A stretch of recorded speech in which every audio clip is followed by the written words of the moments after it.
Chapter 140. Moo Yu did not bring little Shuai over, in case he couldn't control his mouth and spouted some nonsense. If Moo Yu wanted to smooth things over, it would be even more difficult. Moreover, little Shuai was someone who had committed some evil deeds in his past life. He was definitely not a simple person. It was better not to let others see any clues. "Young friend, please sit," the medicine master said politely. Xiao Hua snorted. His master was so polite to a rash youth from the Jindan period. He was puzzled. If it were him, he would definitely make Moo Yu stand there arrogantly. Was Moo Yu worthy of sitting in front of the medicine master? "Senior, just call me Moo Yu." Moo Yu ignored this little flower. He made up his mind that if the medicine master asked about yesterday's incident, he would make up a bunch of nonsense. How could he tell the truth about this kind of thing? "Yesterday, your spirit beast was able to describe the hidden illness on my body so accurately. Presumably, you were the one who said it and it learned it, right?" The medicine master indeed went straight to the point. He didn't notice little Shuai's abnormality and thought it was just an ordinary spirit beast that knew how to repeat his words. If a person is uneducated, the spirit beast he raised won't be any better. Xiao Hua interrupted. This little flower was really here to cause trouble. Why was his mouth so annoying? Moo Yu held back and didn't argue with him. He said, "Senior, please forgive me for offending you. I shouldn't have said so much. At that time, I was just making some random guesses." When that fellow heard it, he spoke without thinking and followed suit. "Please forgive me for offending you. No matter. Young friend Moo Yu is too humble. With young friend Moo Yu's physique, it's not surprising that you could see the symptoms on my body," the medicine master said slowly. How could he believe that Moo Yu was just making random guesses? Who would make random guesses and accurately describe the hidden illness on his body? Moo Yu's heart thumped. What did physique mean? Was it referring to the fact that he could control trees? Moo Yu couldn't remember when he had shown this ability. Junior is slow-witted. I wonder what Senior is talking about. Moo Yu asked calmly. The wood qi on your body is very dense. You have a unique wood physique. Don't you know? The medicine master saw that Moo Yu didn't seem to be playing dumb, so he asked. Wood constitution? Moo Yu was still puzzled. His master had never told him anything about his physique. He only knew that he was gifted, but he didn't know anything about his physique. Grandmaster Medicine stroked his beard and laughed. You never know what kind of cultivator can become an alchemist. Moo Yu shook his head. He knew very little about alchemy, but he had heard that not every cultivator could become an alchemist. Alchemists were very rare among cultivators, and this was also the reason for their noble status. A country bumpkin is ignorant and inexperienced. How could this kid have heard of such things? Master, you should just say it. Xiao Hua had a sense of superiority as he scoffed at Moo Yu's words. He was the disciple of the Pill Cauldron sect's medicine master. He thought that his status as an alchemist was extremely high, and he was still brooding over Moo Yu's disrespect yesterday. Xiao Hua, don't be rude. Grandmaster Medicine glanced at Xiao Hua with displeasure and continued, the spiritual energy in a cultivator's body is also divided into the 5 attributes of metal, wood, water, fire, and earth. These attributes don't affect cultivation during normal times. Cultivators rely on their talent and diligence, and it has nothing to do with the attribute of their spiritual energy. However, alchemists are different. To become an alchemist, the spiritual energy in the body must have outstanding wood and fire attributes. The majority of people's spiritual energy is a mixture of the 5 attributes, or the wood and fire attributes aren't outstanding enough. This is also one of the reasons why alchemists are so rare. Grandmaster Medicine paused and said, the majority of cultivators don't care about the attribute of their spiritual energy. Only us alchemists are different. We usually come into contact with all kinds of herbs, and we also control all kinds of flames. Therefore, we are very sensitive to people with wood and fire attributes. And people like little friend's body that only has pure wood attribute spiritual energy are truly rare. Moo Yu slightly nodded his head. He can control trees, and since there really is a spiritual energy attribute, then it must be wood attribute without a doubt. Grandmaster Medicine didn't discover Mu Yu's ability to control trees, but he felt the rich would attribute spiritual energy on Mu Yu's body. This wasn't something to worry about. Pure attribute spiritual energy like this can be said to be very rare. This old man has only seen cultivators with pure metal attribute spiritual energy, and I have never seen anyone else. Although people with pure wood attribute spiritual energy can't become alchemists, they are people that every alchemist wants to find. Grandmaster Medicine sized up Mu Yu as if he was looking at a perfect treasure, causing Mu Yu to feel a bit scared in his heart. What does this old man want? When Mu Yu heard that people with pure wood attribute spiritual energy can't become alchemists, he felt a bit regretful. Master once said that they didn't have the talent for alchemy. It seemed that he was destined to have no fate with this noble career of alchemy. I wonder what alchemists are looking for people with pure wood attribute spiritual energy for? Mu Yu dryly laughed twice, thinking that this old man wouldn't have some weird ideas, right? Could it be that he wants to refine me into an alchemy pill? I'm afraid you also know that us alchemists often use our spiritual energy to guide the medicinal properties of herbs, so our spiritual energy will be contaminated with the residue of herbs. These residue will follow the flow of spiritual energy in our body. If we can't expel it, it will remain in our body and become wood dregs. This kind of thing has a huge impact on the body and will seriously hinder our cultivation. If we can't increase our cultivation, then we won't be able to refine high-level alchemy pills. We alchemists hope to expel the wood dregs out of our body, but we can't do it. Only people with a physique like yours can do it. Feng Haochen had mentioned this to Mu Yu before, so Mu Yu wasn't unfamiliar with it. Strictly speaking, the wood dregs weren't tangible, but mixed with the spiritual energy of an alchemist. They existed in the form of spiritual energy in the alchemist's meridians, blocking the alchemist's meridians and causing the circulation of spiritual energy in the alchemist's body to be obstructed. He asked, "How can I help Senior?" Grandmaster Medicine sighed, "Because your spiritual energy is of the wood attribute, your spiritual energy can resonate with the wood dregs and guide them out of your body. I once read in the ancestral records that if a person with a wood attribute physique uses their spiritual energy to circulate through the alchemist's meridians, then the wood dregs in the meridians will be brought out by their spiritual energy. This can resolve the pain of the alchemist's body being invaded by the wood dregs.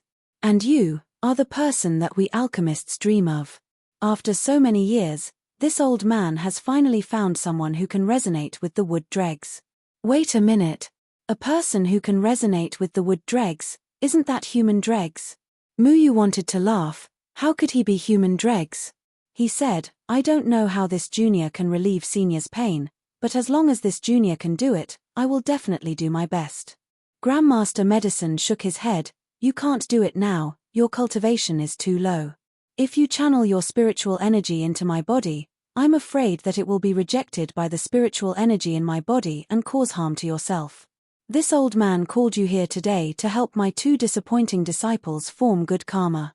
You should have seen Xiao Hua and Cai Lai, they have very rare talent in alchemy, and in the future, they will be like me, affected by the wood dregs. So, I hope that one day, when they are affected by the wood dregs and their cultivation can't improve, you can help them." Xiao Hua said eccentrically, "Master, this opportunity should be given to junior brother Cai Lai. I don't know where this brat came from, but I don't feel at ease letting him do this." Grandmaster Medicine looked for Mu Yu to speak for his disciple. This was new, but with Xiao Hua's arrogant attitude, he wouldn't help this fellow even if he was beaten to death. Mu Yu actually didn't feel much wood dregs from Cai Lai's body, so he guessed that Cai Lai didn't refine many pills. Grandmaster Medicine's meridians were all blocked by wood dregs, especially in his chest and his left lower abdomen. No wonder Xiao Shuai would say that his chest would feel stuffy every rainy day, and his left lower abdomen would hurt for a while every night. This was all caused by the accumulation of wood dregs. As for Xiao Hua, she only had slightly more than Cai Lai.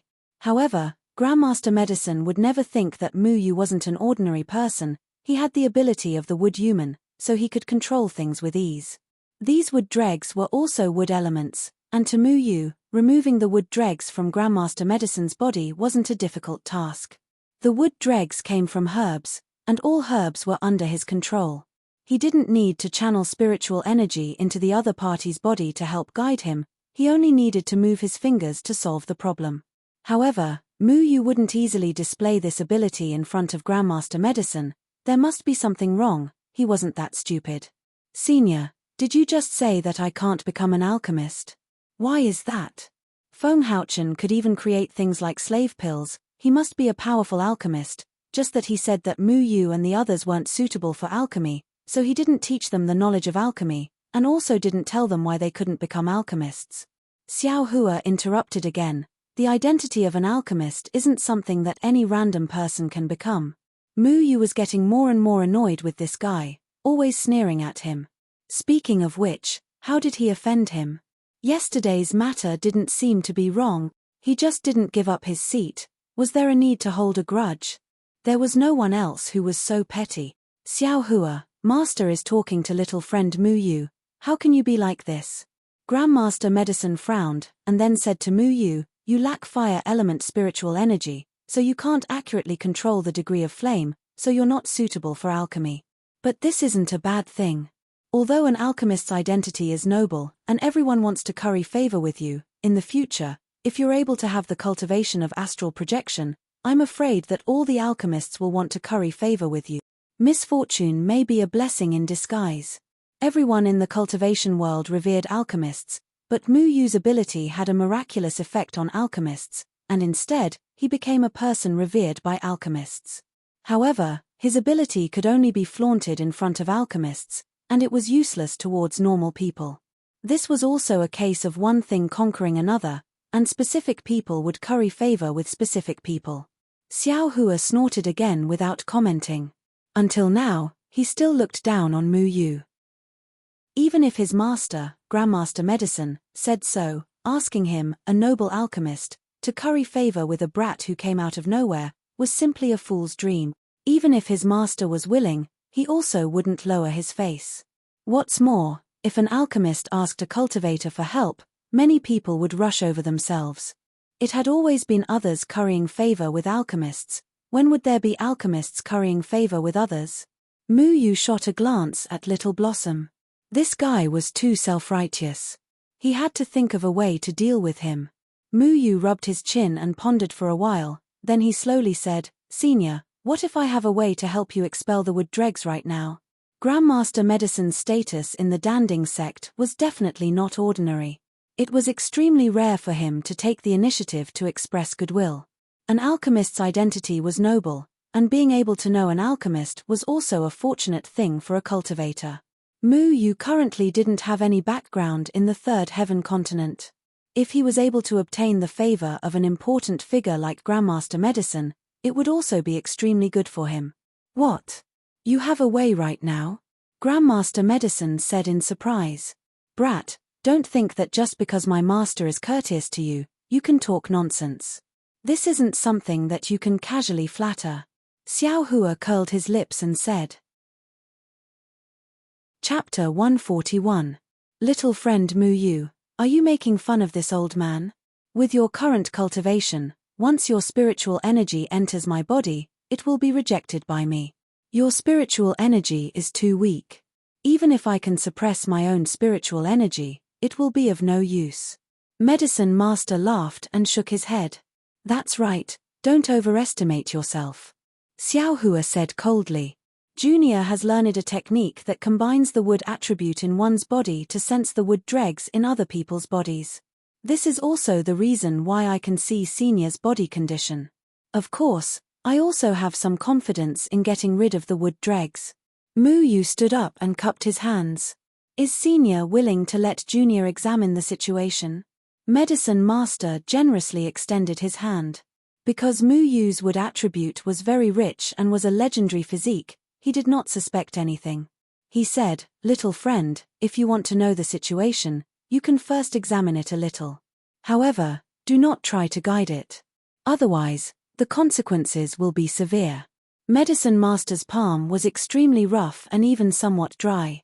This was a common symptom of many alchemists. Alchemists used their palms to transfer their spiritual energy into the herbs. After refining the medicinal properties of the herbs, They would then withdraw their spiritual energy. Many alchemists in their later years would have their arms severely deformed. This was caused by the wood dregs. I'll just try. Senior, please don't laugh at me. Mu Yu placed his finger on Medicine Master's wrist. His heart moved. Medicine Master's hand also gathered a lot of wood dregs. Moreover, it was extremely serious. Presumably, he would often feel endless pain. The path of an alchemist was truly not easy to walk. Under the glamorous appearance, one would also suffer from the negative effects of their own body.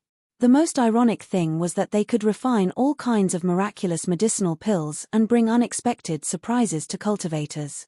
However, they had no way to dissolve the medicinal power in their own body. However, even so, there were still many people in the cultivation world who racked their brains to become an alchemist. This was because becoming an alchemist would make one more welcomed by others. Their path in the cultivation world would also be smoother. Of course, Mu Yu would not transfer his spiritual power into Master Pharmacist's body. All the wood dregs had merged with Master Pharmacist's spiritual power. If he wanted to use Master Pharmacist's method to guide it, it would be equivalent to using his own spiritual power during the Jindan period to filter Master Pharmacist's spiritual power during the out-of-body period. He did not have that ability yet. His confidence was based on his control over plants. The wood dregs also came from plants. He could make the wood dregs automatically peel off from the Medicine Master's spiritual power without any effort. This point naturally couldn't be made too obvious, otherwise it would raise suspicions. However, it was necessary to show off a little to let the Medicine Master know of Mu Yu's abilities. The spiritual energy in every cultivator's body was constantly circulating. The wood dregs were not only stored in the meridians, but also in the spiritual energy of alchemists. Mu Yu directly controlled all the wood dregs in the meridians of the Medicine Master's pinky finger and intercepted all the wood dregs flowing through the Medicine Master's pinky finger. Gradually, under the astonished gaze of the great pharmacist, his little finger turned completely green, as if it had turned into a piece of jade, and something was about to spill out. Senior, sorry for the offense. Mu Yu's finger streaked with a sharp spiritual energy and scratched the Medicine Master's fingertip. In reality, the Medicine Master didn't resist. Otherwise, with the Medicine Master's cultivation, how could his skin be scratched by Mu Yu? However, it was just a small and inconspicuous cut. Suddenly, a green spiritual energy gushed out from the fingertip. Mu Yu promptly controlled it in front of his eyes, preventing it from escaping. How is this possible? The Medicine Master was extremely shocked. Only after experiencing it personally did he know that although this bit of wood dregs was only a hair off 9 oxen compared to the amount of wood dregs in his body, Mu Yu still managed to do it. He gently moved his pinky finger and discovered that his rusty pinky finger suddenly became nimble. These wood dregs are really troublesome. Under the Medicine Master's shocked gaze, Mu Yu gradually compressed the wood dregs into a round ball the size of half a fingernail. This kind of thing was formed by gathering all kinds of herbs. Some herbs would repel each other, allowing their medicinal power to remain in the body and affect the cultivation by more than just a little. How did you do it? The Medicine Master asked in disbelief. This junior's cultivation method is rather special. It won't repel the spiritual energy in other people's bodies. This was passed down by my master. It's not convenient for this junior to explain. I hope senior will forgive me. Mu Yu said this without any disrespect. The cultivation method was everyone's secret. Naturally, it had to be kept secret. The Medicine Master naturally knew this. I really didn't think. The Medicine Master's shock couldn't be any greater. Mu Yu glanced at Comrade Little Flower and discovered that Comrade Little Flower's expression of disdain was frozen there. He was now at the nascent soul stage. As the Medicine Master's disciple, the pills he refined were more than most fourth-tier alchemists. Now, he was gradually being affected by the wood dregs in his body.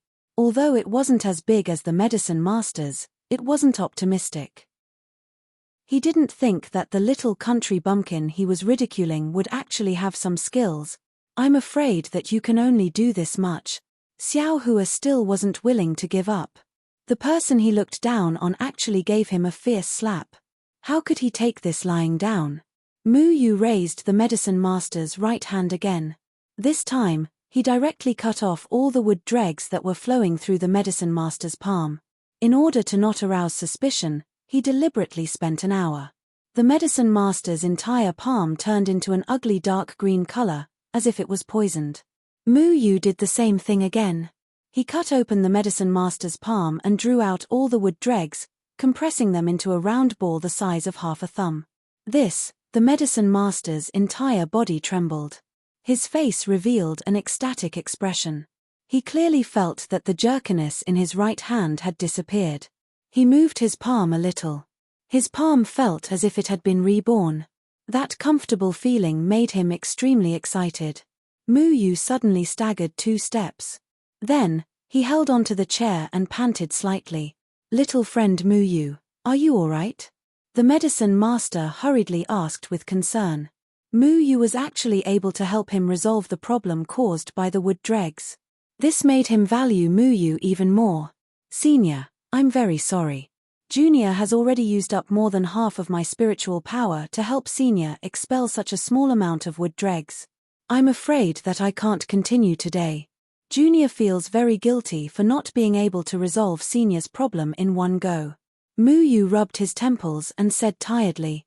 This was naturally something he made up. What he used was the ability to control herbs. He didn't use any spiritual power at all. He wasn't that stupid to help the medicine master get rid of the wood dregs on his body in one go. He would first give the medicine master a taste of sweetness and let the medicine master understand his importance. In the future, there would be room for discussion. Who knows, he might even be able to get some precious pills from the medicine master. The future was long. This kind of thing couldn't be rushed. The medicine master needed him. If he spent all his chips in one go, wouldn't that be too stupid? "Little friend Mu Yu, please don't say that. You were able to help this old man get rid of so much wood dregs. This kind of thing can't be rushed. After little friend recuperates for a few days, if you are still willing to help this old man get rid of these wood dregs, this old man will be extremely grateful." The medicine master didn't doubt Mu Yu. In his opinion, Mu Yu was only at the cultivation level of the Jindan period. It was really too difficult for him to do this. With a wave of his hand, he gave a small bottle to Mu Yu and said, "This is the spirit restoring pill that this old man refined. It is a 5th level pill. Taking one can instantly replenish the spiritual power lost in your body. If you are in a bitter battle with someone and your spiritual power is exhausted, you can take this pill. It is equivalent to instantly replenishing your spiritual power and you can fight again." Mu Yu was slightly shocked. This spirit restoring pill was a treasure. Imagine 2 evenly matched people fighting until the sky turned dark. In the end, they both exhausted their spiritual power. At this time, one of them took the spirit restoring pill and instantly became lively and energetic, recovering to his original state. How could the opponent who exhausted his spiritual power fight with him again? It was no wonder that alchemists had such a noble status. If one could ask for this kind of pill, it was equivalent to having a backup plan when fighting with others, catching the enemy off guard. "Master, this is quite precious." Xiao Hua couldn't help but remind him. There was no need to doubt the effects of the spirit restoring pill. He couldn't refine it. This kind of pill that was equivalent to having an extra life was naturally very difficult to refine. The medicine master had only refined 5 of them. Usually, he didn't even give them to his disciples. It was mainly used to refine high-level pills when his spiritual power was insufficient. He actually gave all of them to Mu Yu. Little friend Mu Yu wasted his spiritual power for no reason. How can this old man be stingy? However, this old man advises little friend to cherish this pill. Unless it's a critical moment, don't take it because it will also bring about side effects. After taking the pill, you will instantly recover your spiritual power. However, after 6 hours, you have to find a safe place to rest. After 6 hours, you will be unable to move for about 2 hours. There is no cultivation limit for taking this pill. The higher the cultivation, the better it is for people with higher cultivation. Because the spiritual power in people with higher cultivation is enormous, the amount of spiritual power recovered is also greater. Many elixirs had both advantages and disadvantages. Even so, this elixir was still a treasure that many people fought over. For a cultivator, 6 hours was enough to do a lot of things, and the price was that they couldn't move for 2 hours. How can this junior accept such a precious spirit-restoring pill? Junior is already honored to be able to do something for senior. How can I dare to take senior's things? Senior should keep it for a rainy day. Mu Yu hurriedly declined, pretending to be flattered. Of course, he really wanted it. He still had to say the necessary polite word. Of course you don't deserve to have this kind of thing, Xiao Hua said angrily in his heart.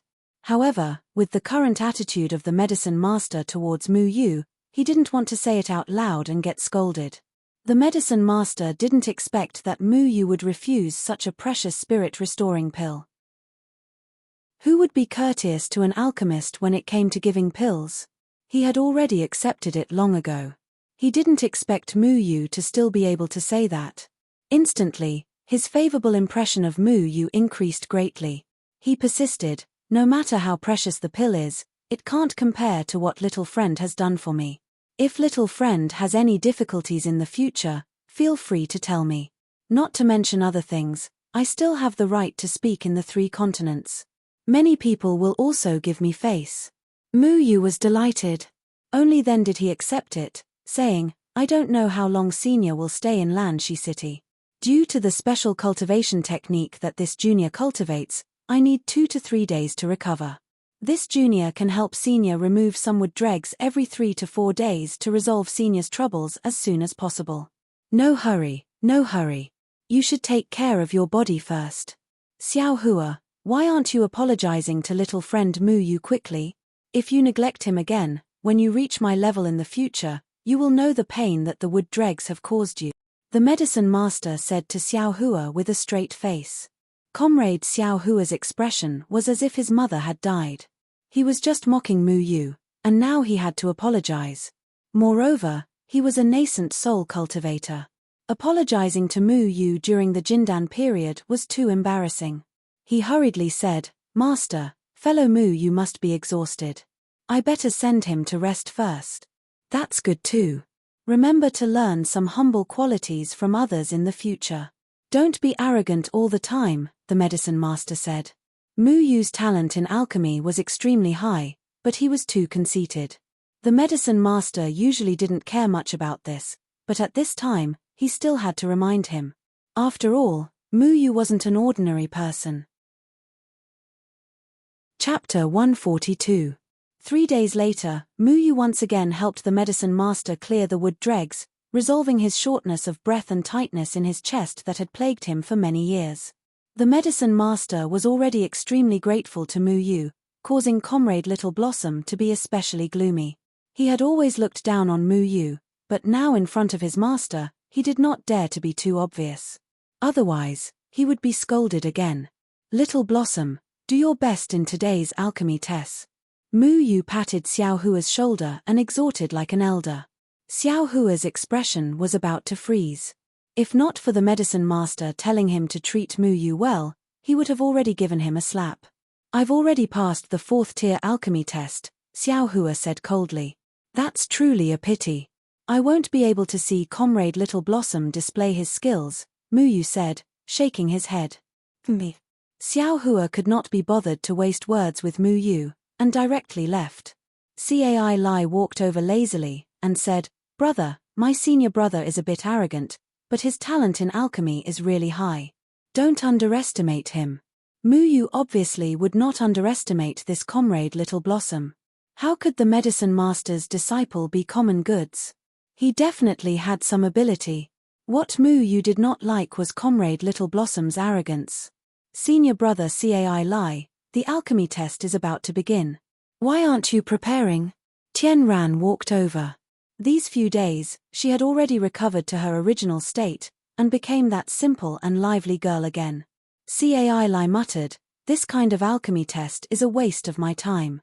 If I have this time, I might as well have a good sleep.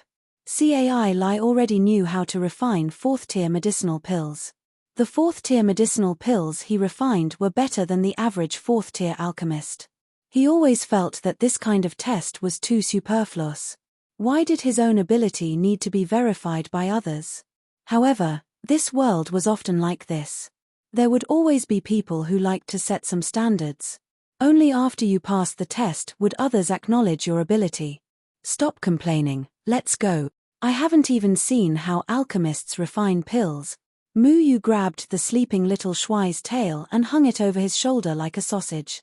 Then, he went downstairs with the two of them and walked towards the location of the pill test. The elixir test was held in the central plaza of Mist Breath City. This was the place where large-scale events were usually held. At this moment, it was divided into cubicles for 1,000 people. Each cubicle only had a table and nothing else. There were countless onlookers, and most of them were cultivators. Only a small number of mortals were here to join in the fun. Cultivators were not allowed to fly around here, otherwise, they would be chased out by the city's law enforcement team. Therefore, most people chose to stand on the roof and watch. There were also some shops that specially built viewing platforms on their roofs and charged spirit stones for viewing.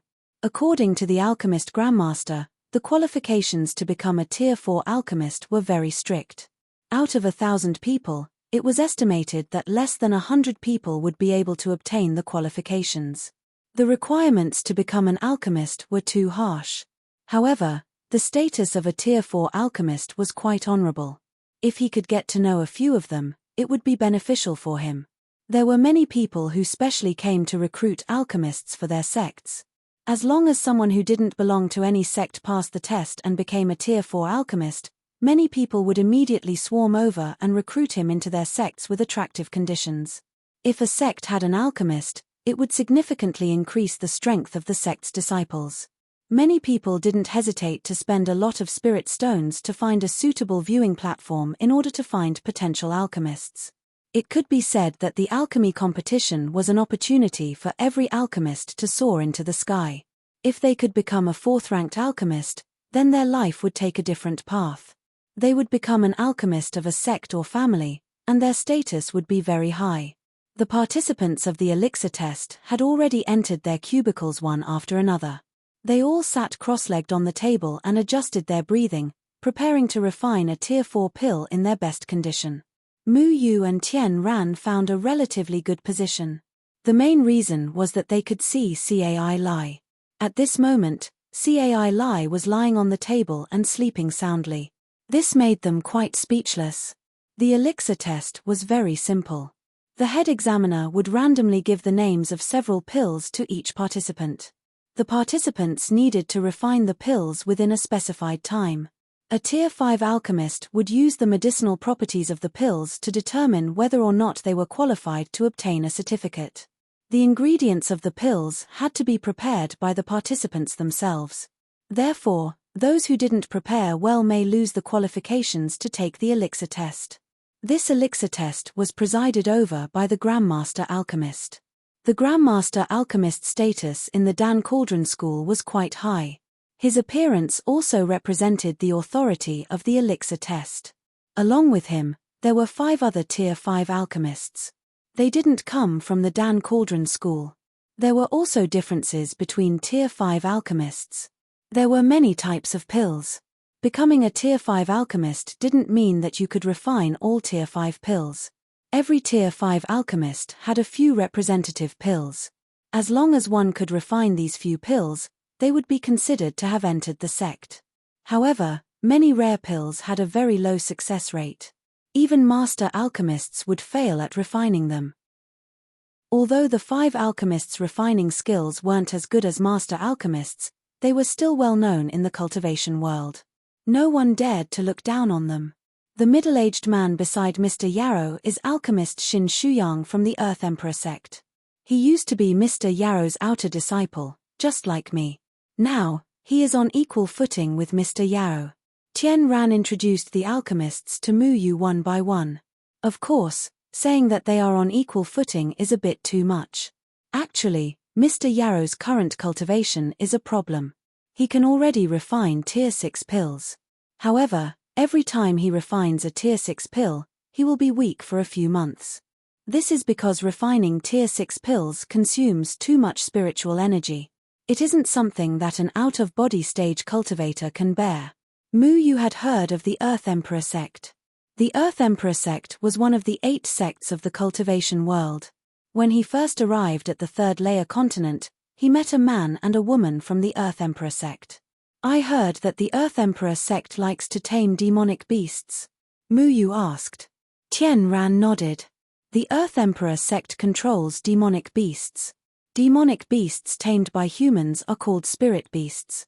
The Earth Emperor sect can control their own spirit beasts to fight with others.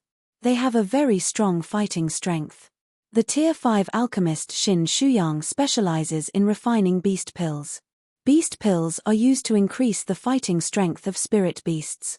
It turned out that alchemists could not only refine pills for humans to consume, but they could also refine beast pills for spirit beasts. This kind of thing was really mysterious. Tian Ran pointed to the gloomy old man on the right side of the medicine master and said, "That is the Tier 5 alchemist of the Stargate. His name is Tian Hen. The Stargate is too arrogant and despotic. I don't like it. Especially the young master of the Stargate, Tian Yun. He always likes to touch me. That guy is also here today. He seems to be flirting with Ru Anna of the Jade Gate." Mu Yu looked in the direction Tian Ran was pointing. There, a young man in luxurious clothes was talking to a young girl in yellow clothes. The young girl was from the Jade Gate. She was a genius of the Jade Gate. Her cultivation was also in the Jindan period. She was glaring at Tian Yun with a face full of anger. She directly kicked him. Tian Yun hurriedly dodged. Tian Ran turned to Mu Yu and snickered. Ru Anna is a very talented person in the Jade Gate. The Jade Gate is the same as our Red Dust sect. They only accept female disciples. She has a very straightforward temper. Tian Yun will only ask for a rebuff. Yo, little sister Tian Ran. You've been missing for a year and you've actually appeared here? I was so anxious. I didn't expect you to be talking about me for the past year. I'm so touched. Tian Ran had just finished speaking when a hand touched Tian Ran's shoulder from behind. Tian Ran flung that hand away. She looked at the young man in front of her with an expression as if she had stepped in feces. Tian Yun didn't manage to flirt with Ru Anna. He turned around and saw the holy maiden of the Red Dust sect who had disappeared and reappeared. He immediately came over. Tian Yun, don't touch me. You're so annoying. It was really a small world. Tian Ran had just mentioned this guy and he came over. Many self-cultivators at the side immediately exclaimed. According to Tian Yun, this woman was the missing holy maiden of the Red Dust sect. Little sister Tian Ran, long time no see. Did you miss me? Tian Yun was a young man with a slightly pale face. He was about the same age as Mu Yu. His cultivation was at the 9th level of the Gold Core realm. He was very handsome, but his lustful eyes were restlessly staring at Tian Ran's chest. Do you want to die? Tian Ran's cultivation was at the nascent soul realm. If the other party wasn't the young master of the Stargate, she really wanted to slap this guy to death. Aya, Tian Ran. Look, you're the holy maiden of the Red Dust sect. I'm the future master of the Stargate. We're well matched. Although Tian Yun was the young master of the Stargate, his talent wasn't as good as Tian Ran's. In fact, there were very few people who were as talented as Tian Ran. Hey, behave yourself. Don't touch Tian Ran. Mu Yu stood in front of Tian Ran. Tian Ran didn't want to touch this guy because of his status. However, Mu Yu didn't care if he was a master or a window master. Tian Ran was his master's daughter. She was also his junior sister. He wouldn't let anyone bully Tian Ran. Who are you? How dare you meddle in my business? Tian Yun narrowed his eyes and looked at Mu Yu from head to toe. I don't care what you do, but I won't allow anyone to touch Tian Ran. Mu Yu frowned. Big brother Mu Yu, ignore him. Let's go. Mu Yu might not know this guy's character, but she knew it very well. Tian Yun was the young master of the Stargate. Whether it was his status or his identity, he was extremely noble. No one wanted to provoke this guy. If someone with a background provoked this guy, they would be annoyed to death. If someone without a background provoked this guy, they would be killed. He was a person from the Jindan period. How could his father allow him to run around? Naturally, he would have followers by his side. Go. I don't think so. Sure enough, a nascent soul middle-aged man blocked their way. Tian Yun sneered. Where did you come from? How dare you meddle in my business? If you don't make things clear today, don't leave. Mu Yu smiled. What's wrong? Do you dare to touch me in the alchemy test? The alchemy test was heavily guarded. There were patrolling cultivators flying around from time to time. Only they were allowed to fly here. Every patrolling cultivator was at least at the nascent soul stage. They specialized in dealing with restless cultivators. At this moment, their actions had attracted the attention of many people. Those nascent soul stage patrolling cultivators had already noticed them. Brat, just you wait. Even if Tian Yun was the young master of the Stargate, he wouldn't be stupid enough to make a move here. The alchemy test wasn't organized by his family. It was the alchemy school's business. The people of the alchemy school didn't care whether he was the young master of the Stargate or not. Even if they didn't do anything to him, they would still invite him out of Lanshi City. Big brother Mu Yu, you shouldn't have provoked him. He's a vengeful person. He definitely won't let this go. Tian Ran watched Tian Yun leave worriedly. Mu Yu spread his hands and said, then what can I do? Am I supposed to let him tease you? Won't my master break my legs if he finds out? Chapter 143. This is the Tier 4 pill test. The duration of the test is 10 hours. Prepare your own ingredients. The pills must be refined on the spot. Those who cheat will be disqualified from this test. Required pills: Tier 4 Qi Concealing Pill, Tier 4 Explosion Pill, Tier 4 Quick Recovery Pill, Tier 4 Soul Dissolving Pill. These are the pills that a Tier 4 pill master must master. They are also the pills that can best reflect a Tier 4 pill master's standard. Selected pills: Tier 4 Colored Glass Pill, Tier 4 Recovery Pill, Tier 4 Heart Calming Pill, Tier 4 Ancient Dragon 6 Divine Pill. Choose 2 out of the 4 pills and meet the requirements. Everyone, use your pill refining skills well. During the refining process, we will have people to evaluate everyone's pill refining techniques and herbs. Don't show off your cleverness in front of the examiners. Remember, whether the pills were refined on the spot or not, we will be able to tell. The pill master began to announce the rules and outline of the pill test loudly. At the same time, he emphasized the seriousness of the pill test. In the past, many people would buy the pills for the pill test at a high price and then pretend that they refined the pills themselves in an attempt to pass and obtain the qualifications of a pill master. However, without exception, they were all seen through by the examiners. Everyone was already clear about the rules of the pill test. The pill master only said a few simple words and then waved his hand. Countless yellow papers fell into every small cubicle. This kind of paper was called pill paper. It was specially used for the pill test. On it was the content of the test, the type and quantity of pills to be refined, and the passing standards were written clearly. Some of the alchemists took a look at the contents of the pill paper and their faces immediately lit up with joy. Obviously, they were well prepared and were confident in refining several kinds of pills. On the other hand, some alchemists furrowed their brows as they noticed some problems. Those who participated in the Tier 4 pill master test were all nascent soul stage cultivators. Thinking about how a nascent soul stage cultivator could summon the wind and rain in the Moyun mountain range, and there were actually no less than 1,000 people here. It really made people sigh with emotion. Perhaps only the pill test could see so many nascent soul stage cultivators gathered together. Cai Lai was considered an anomaly. He was probably the only one here who participated in the Tier 4 pill master test with the identity of Jindan period. Many people paid attention to him. After all, he was the disciple of the famous old master pharmacist. It was not surprising that he would appear here, and it was admirable. With the cultivation of the Jindan period, this child participated in the Tier 4 alchemist assessment.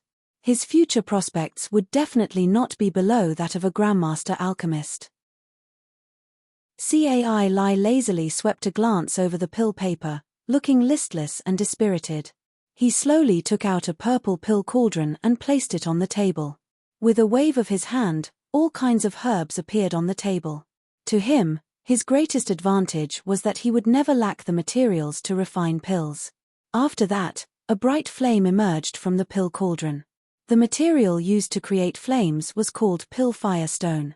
As long as spiritual energy was injected into the stone, it would produce flames. The intensity of the flame was dependent on the amount of spiritual power. This was because in order to successfully refine a pill, one had to have a good grasp of spiritual power. Once the flame was too big or too small, it would not be able to refine the medicinal properties of the herbs. Different herbs had different requirements for the flame, and this all required the alchemist to control. The connoisseur looked at the door, while the layman joined in on the fun. You did not know how to refine the medicinal properties of the herbs, and how to control the medicinal properties of the herbs in order to maximize the medicinal properties of the herbs. However, he did not like to deal with things related to flames. Therefore, the fact that he was not fated to be an alchemist was already set in stone. Everyone's pill cauldron was different. There were also good and bad pill cauldrons. A good pill cauldron could achieve twice the effect with half the effort. It could maintain the medicinal properties of the herbs and increase the success rate of refining pills. Cai Lai's purple pill cauldron was definitely not cheap. The pill cauldron used by the disciple of a Grandmaster alchemist was definitely not ordinary. This pill cauldron also guaranteed the possibility of refining Tier 4 pills with the cultivation of the Jindan period. The alchemists participating in the assessment were all focused on controlling the flame in the pill cauldron. Then, they began to mix the various herbs together. The order and quantity could not be wrong. This was a delicate job and was very strict.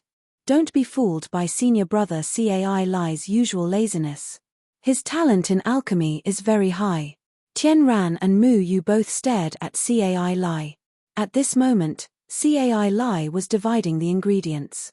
He did not need to use a special blade to divide the herbs. He only needed to put his index and middle fingers together, and a sharp chi blade would form at the tip of his finger. Then, he would be able to remove the excess roots or leaves of the herbs. Cai Lai used his spiritual power to crush a brown fruit into powder and scattered the powder around. Then, he took a plump green stem, broke the skin, and sprinkled the juice on it. During the entire process of refining pills, Cai Lai did not use his hands to touch the herbs. He relied on his spiritual power. To do so, he needed to reach the realm of multitasking. This was a quality that every qualified alchemist must have. The entire alchemy test was carried out in an orderly manner. Every alchemist was there seriously operating the pills in their pill cauldrons. The surrounding people consciously watched quietly, not daring to disturb this kind of alchemy test. Boom! No one expected that a pillar of fire would suddenly soar into the sky. One of the participants seemed to have failed to control his pill flamestone and caused a huge fire. The surrounding participants were also affected. It was reasonable to say that as an alchemist, it was impossible for them to fail to control the fire of their pill flamestone. These 1,000 participants were all rank 3 alchemists and were very familiar with the pill flamestone. What's going on? The examiner quickly walked over to investigate the situation. That participant's face was black and he was lying on the ground. It was unknown if he was dead or alive. His clothes seemed to have been burned by the flames. Then, the assisting staff ran over to check on the participant's condition with a serious expression. Many other participants were also forced to stop. They did not understand what had happened. Everyone was discussing spiritedly. In previous alchemy tests, it was very rare for someone to be injured by a fire. This was very rare. But suddenly, there were several more explosions. The tables of a few other participants also exploded, and a few more people were covered in blood. Jejia, I love playing with fire the most. A figure bathed in flames suddenly flashed out from the huge pillar of fire. Then, several other figures appeared from the flames. Isn't this Huayuman? Many people could not even react when they saw Huayuman appear. This was because everyone knew that human had been trapped in the Moyun mountain range by the true god 100 years ago. Since then, no traces of human had been seen on the 3 continents. 100 years ago, many cultivators had not yet been born and had never seen what human looked like. So, the sudden appearance of the soaring flames frightened many people. Sure. In just a breath's time, the alchemy test venue of more than 1,000 people suddenly turned into a sea of fire. Many cultivators did not even have time to react. Everything that could burn around them had been swallowed by the flames. Run! Someone shouted in horror. Then, some people screamed, some people shouted, and some people ran out without saying a word. The scene suddenly became chaotic. Many cultivators fled in disarray in the air. Some were even knocked into the air and fell into the sea of fire. The scorching flames immediately surrounded them. Using our flames to refine pills, you humans are really interesting. The pill cauldrons of many alchemists suddenly exploded. Dozens of human with steaming flames drilled out from the raging flames. They floated in the air and looked at the chaotic scene. Many alchemists' clothes were set on fire by the flames. At this moment, they were trying to extinguish the flames in horror. Human? How can there be human in the 3 continents? The medicine master was shocked. He flipped his palm and a huge palm print smashed towards the human in the air. That human could not dodge in time and was instantly smashed into pieces. However, even more human rushed out from the flames. They laughed arrogantly and rejoiced in the sea of flames. The flames changed into the image of various demonic beasts and spread towards the houses. Many people with weak cultivation were instantly burned into charcoal. Many cultivators and mortals screamed in horror in the fire. In a moment, the entire alchemy test venue was plunged into misery and suffering. No one expected that the human, who had not been seen for 100 years, would actually appear in Lanshi City.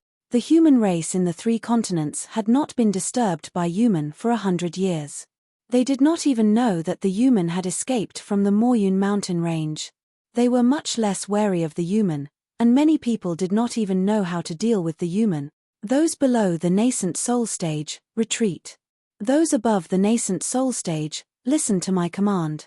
In the name of the 3 palaces, suppress the human together.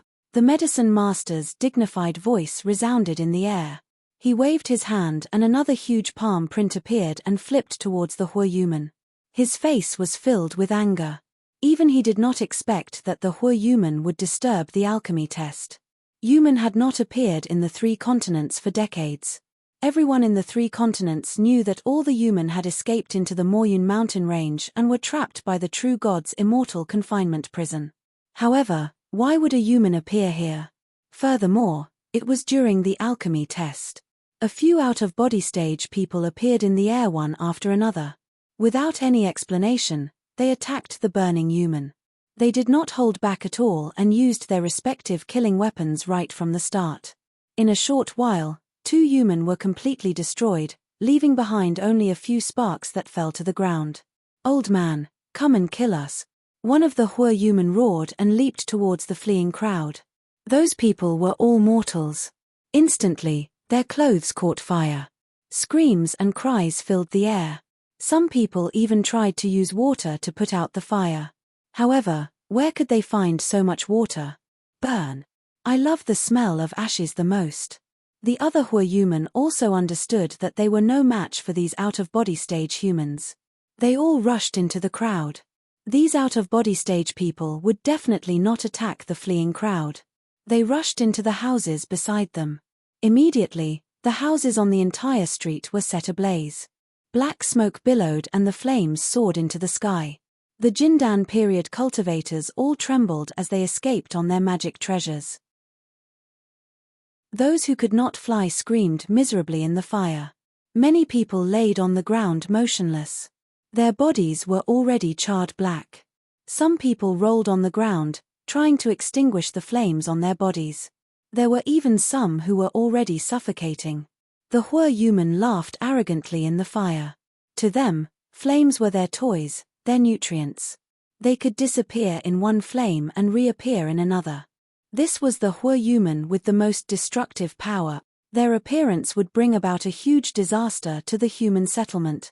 The moment the Huayuman appeared, Mu Yu's heart was filled with joy. This was because this meant that the people of the Sanchong continent already knew that the human had escaped from the immortal confining prison. He no longer needed to prove anything to the people of the Sanchong palace.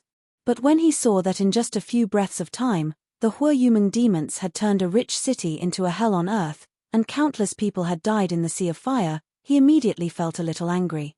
This Huayuman actually dared to brazenly slaughter humans.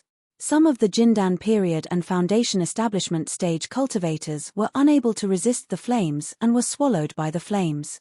Not to mention those unarmed mortals. Mu Yu Gij, quickly leave. Leave this place. Tian Ran pushed Mu Yu. What about you? Mu Yu asked. I am a nascent soul stage cultivator. Only nascent soul stage cultivators can truly deal with the human. Mr. Yarrow has already summoned us in the name of the Sanchong Palace. We can't not go. Tian Ran anxiously looked at Mu Yu. Then, she soared into the sky with the other nascent soul stage cultivators. Mu Yu did not know what he could do. He saw Cai Lai's arm was injured in the explosion during the alchemy test. He quickly flew over, helped Cai Lai up and ran outside. Crazy, crazy. How could the Huayuman appear here? Cai Lai covered his arm with one hand and left with Mu Yu's help. Chapter 144. Triple Illusionary Formation. Medicine Master looked at the burning human. He hesitated for a moment, then seemed to have made a great decision. He ordered the other Yuanian cultivators. Here, he had become the leader of these people. Triple Illusionary Formation? But there are people in the fire. A middle-aged man thought he had misheard. He turned his head to look at Medicine Master in disbelief. If we don't do this, we won't be able to control the fire. It will only get bigger and bigger, and the losses will be greater. I will take responsibility for the consequences. That man glanced at the flames that filled the sky and the 4 human devils, who were laughing in the fire, and swallowed the words he wanted to say.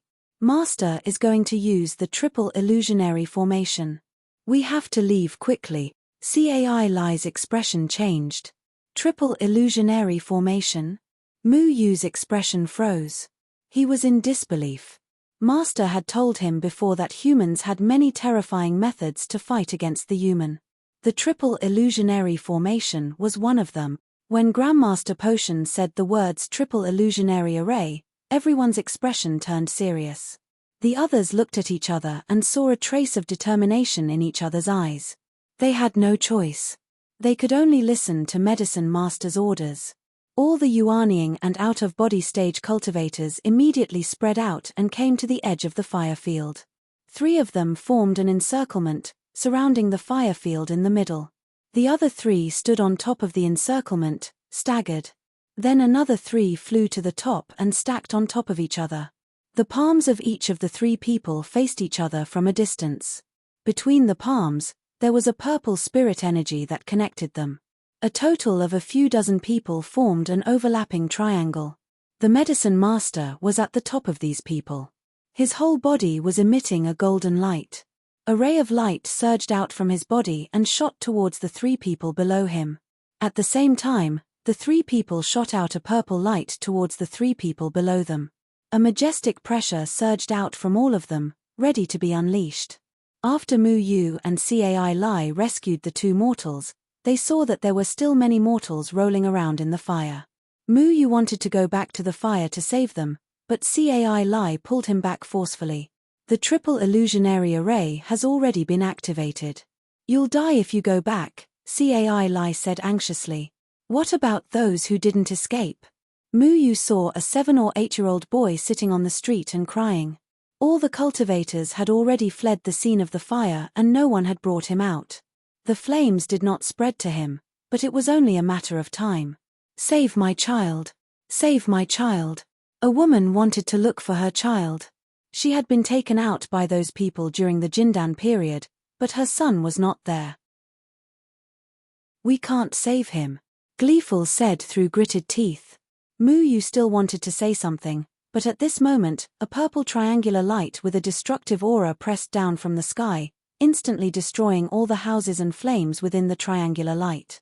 A deafening explosion resounded through the clouds. Then, a dozen more purple lights followed. No. Mu Yu's eyes widened. He saw with his own eyes that the triangular light bombarded the scene of the fire. That little boy was still crying a moment ago, but the next moment, he had already turned into powder. Pure powder. There was nothing left. He just disappeared in front of his eyes, no longer able to cry. A life was lost just like that.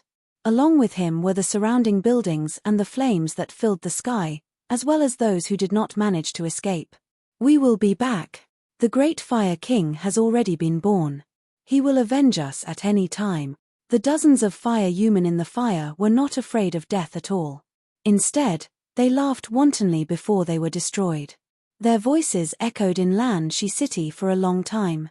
Their appearance was more like a human preparing to declare war on the humans, and this was just a prize. Not my child. My child. The woman beside Mu Yu was already in tears. She saw her son die in the sea of fire with her own eyes. She fainted from the immense grief. Mu Yu's mind was blank. He muttered to himself as he watched everything. The triple illusionary array bombarded down and caused a huge amount of destruction. The sea of fire was completely extinguished, but the buildings were also turned into ashes. The originally bustling street turned into an empty space in the blink of an eye. It was a real empty space. There was nothing there. Even the blue stone paved with stones had turned into powder, filling up the huge pit that was 300 meters deep. Smoke and dust rose in all directions and rippled in everyone's eyes. The power of the triple illusionary array was terrifying. The pharmacist master's face was ashen. When he made the decision to use the triple illusionary array, it meant that a lot of people who did not manage to escape from the fire would be annihilated along with the fire human. He could wait for everyone to escape before making this decision, but it would be too late by then. The sea of fire would spread even bigger, and more people and property would suffer losses. He had no choice but to give this order as soon as possible. He had to do this. The fire human did not survive in the triple illusionary array. Along with it, there were also mortals who could not escape. Tian Ran flew down with a listless face.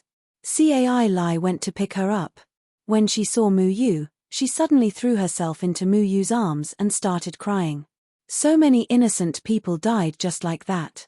I killed them with my own hands. I didn't expect. I thought. I shouldn't have gone. Tian Ran sobbed. The triple illusionary array was created by the combined power of nascent soul realm cultivators. Tian Ran was one of the nascent soul realm cultivators. You didn't kill them. Those people were killed by the human. Cai Lai comforted her from the side. Tian Ran, Mu Yu wanted to say something, but he couldn't. This was the first time he had seen such a terrifying array. It was formed by dozens of people, and in an instant, it destroyed a part of the world, turning it into powder and nothing.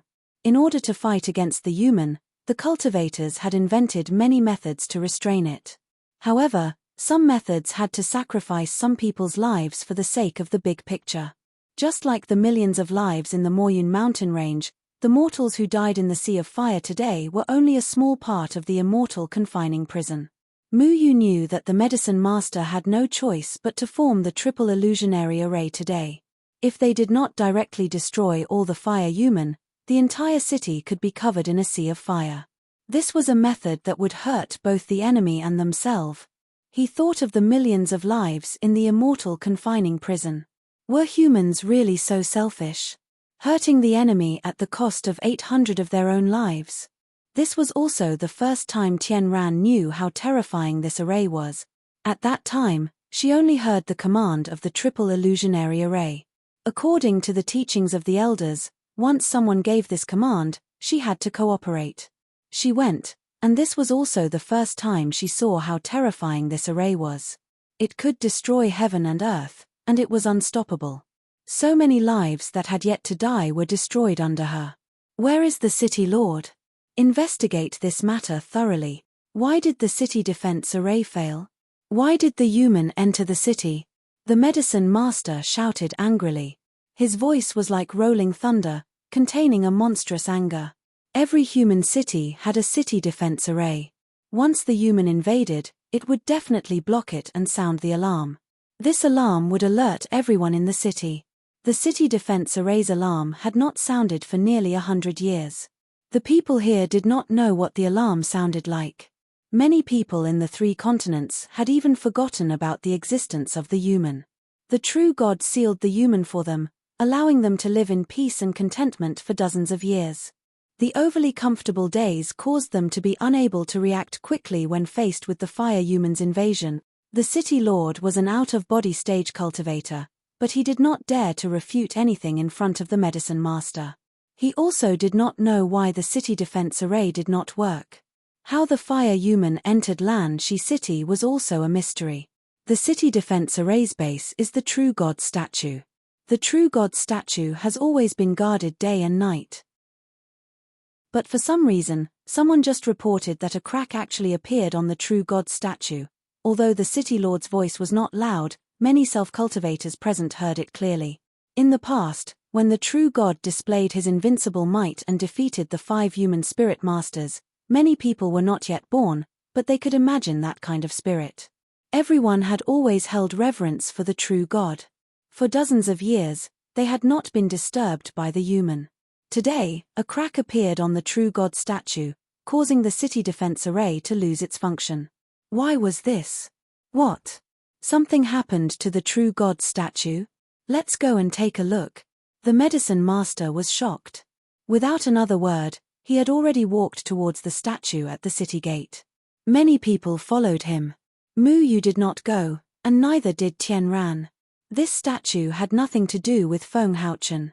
They had only carved the city defense array's base into the true God statue. For the fire human to be able to find a way to enter the city, it was definitely not a simple matter. Even if they followed him, they were afraid that with their cultivation levels, they would not be able to get too close. It would be better to ask the medicine master directly next time. Mu Yu and the others returned to their inn. However, the inn wasn't spared from the attack. Half of the inn had disappeared. The shopkeeper sighed with a sad face. He ran fast and escaped, but his business was ruined. He didn't know who to ask for compensation. Mu Yu and the others returned to their inn, but the inn wasn't spared from the attack. Everyone's mood was very low. Hua Yuman's sudden appearance had disrupted the progress of the alchemy trial, and had almost caused the deaths of thousands of humans. Their attack had been too sudden, and there had been no foresight. Because of the alchemy trial, more than 100,000 people had gathered in Mist Breath City. The fire human had used the alchemist's alchemic firestone to release flames, wreaking havoc wildly, stunning the cultivators. At this moment, Mu Yu inadvertently turned her head and caught a glimpse of a man at the corner of the street who was wrapped up tightly. He wore a hat on his head and did not expose any part of his body, including his face, which was covered by a veil.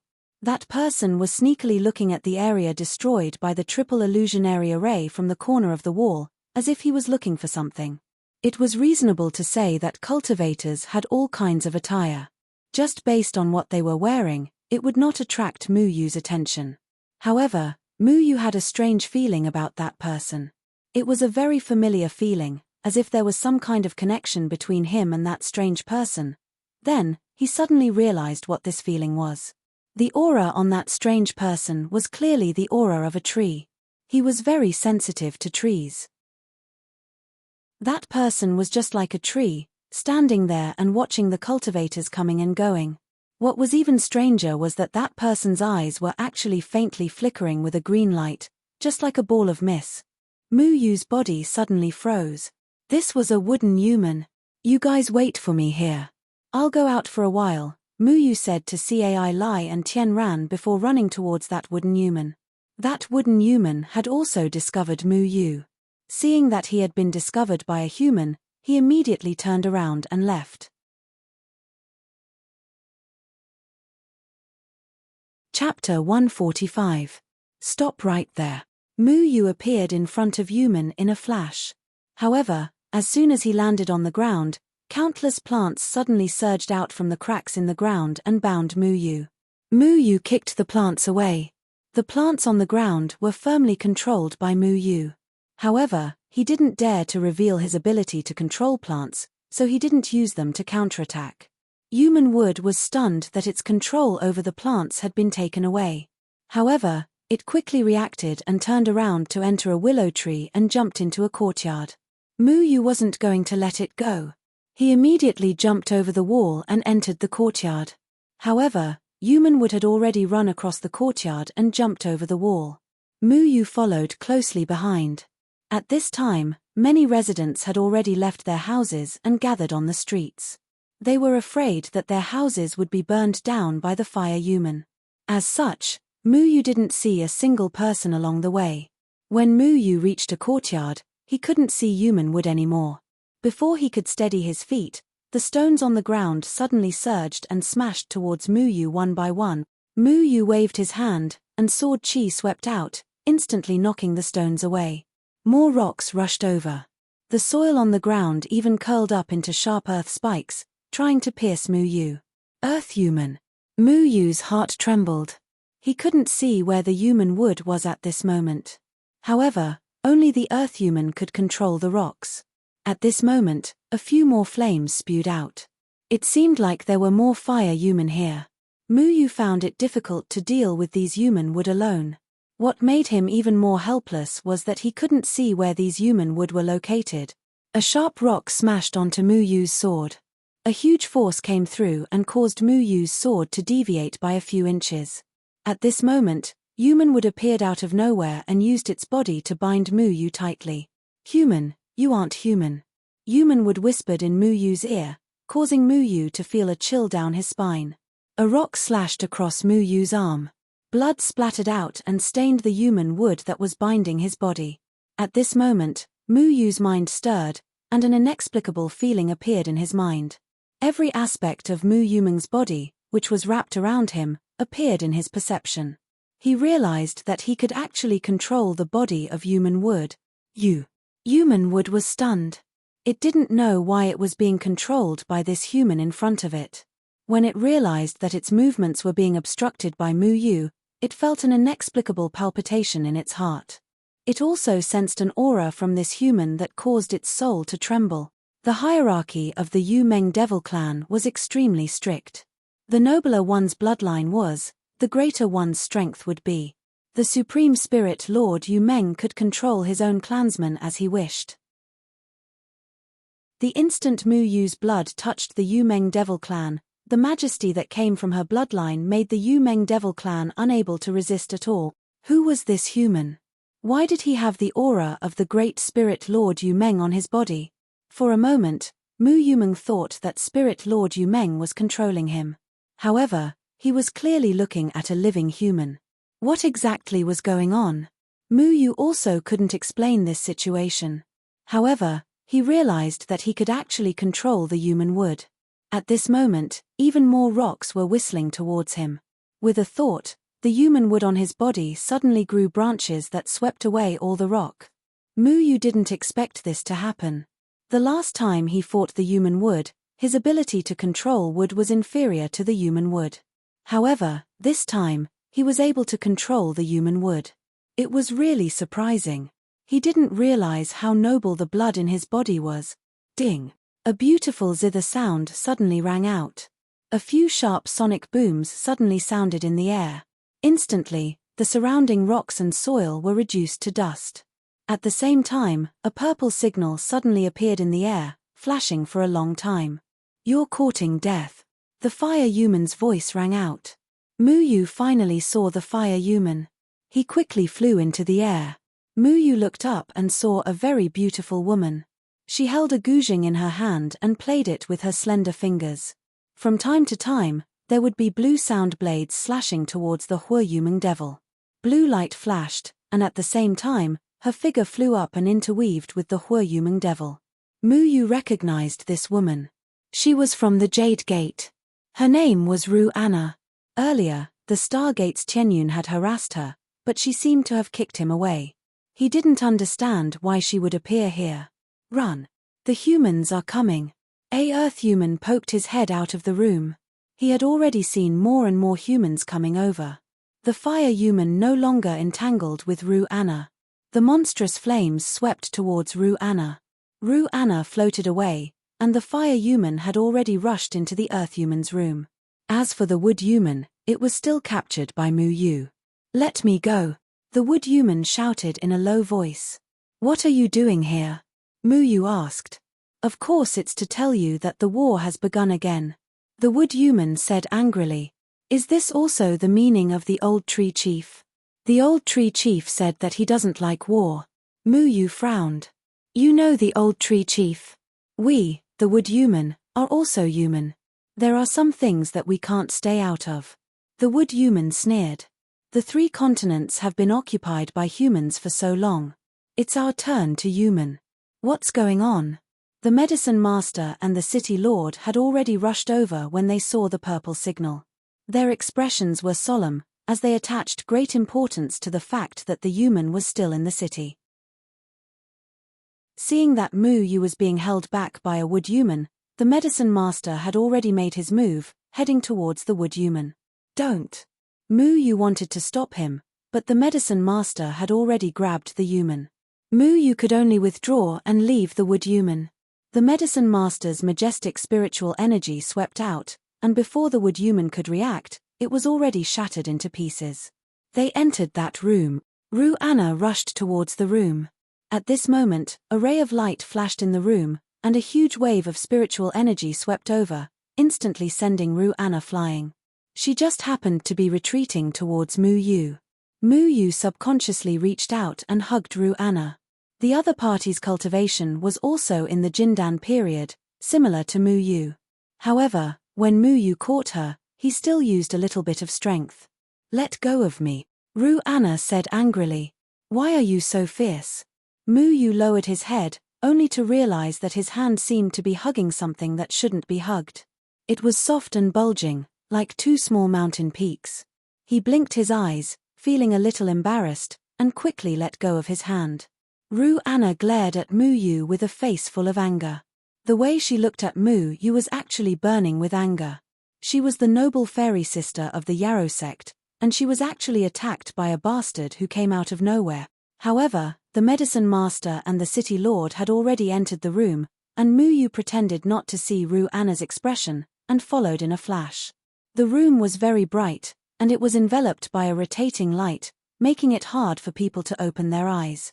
After the light slowly dissipated, the scene in front of them made everyone widen their eyes. Mu Yu was the most shocked person. 10,000-year green wood, black sea Chen Bing, ancient spirit fire, meteoric iron, frozen rock. These 5 things formed a small teleportation array, and it was currently flashing in the middle of the room. The ground was engraved with mysterious array patterns, and it was very complicated, causing Mu Yu's heart to tremble. This was the human array that sent him and Tian Ran to the 3 continent. Although it was much smaller than the 5 elements array he saw in the Moyun mountain range, how did this array appear here? What is this? The city lord had never seen this teleportation array before. He looked at the array in surprise, wanting to see something from it. Unfortunately, even someone as knowledgeable as him couldn't see anything. He had never seen anything like this before. After a long time, Mu Yu said, "I'm afraid this is the way the human devils used to enter the city." Everyone's expression changed drastically. They had never seen this teleportation array before. The medicine master said seriously, "Mu Yu, how do you know?" "Because we just saw 2 human enter this room and disappear," Ru Anna said. "How did human destroy the city defense array, and how did he set up a teleportation array here? As the city lord, you don't know about this?" The medicine master scolded. The city lord's face was red. Human hadn't appeared for decades. How could he have known that the first time human appeared in decades, his city would become human's primary target? "The 2 of you should leave quickly. Don't you know that it's very dangerous for cultivators during the Jindan period to deal with human?" The medicine master glanced at Mu Yu and didn't blame him. He only waved his hand to get them to leave quickly. Mu Yu left the place without saying a word, and Ru Anna followed. Just as they turned a street, Ru Anna took a few steps in front of Mu Yu. Then, The guzheng appeared in her hand. She gritted her teeth and said, "You molested me just now. I'm going to chop off your hand." "What?" Mu Yu was still thinking about the Yumeng demon clan's teleportation array. When she heard Ru Anna's words, she was stunned. She thought to herself, why is this person so unromantic? I only caught her. At least I did it to help her. It was not intentional. Why is she so petty? Mu Yu couldn't be bothered with her.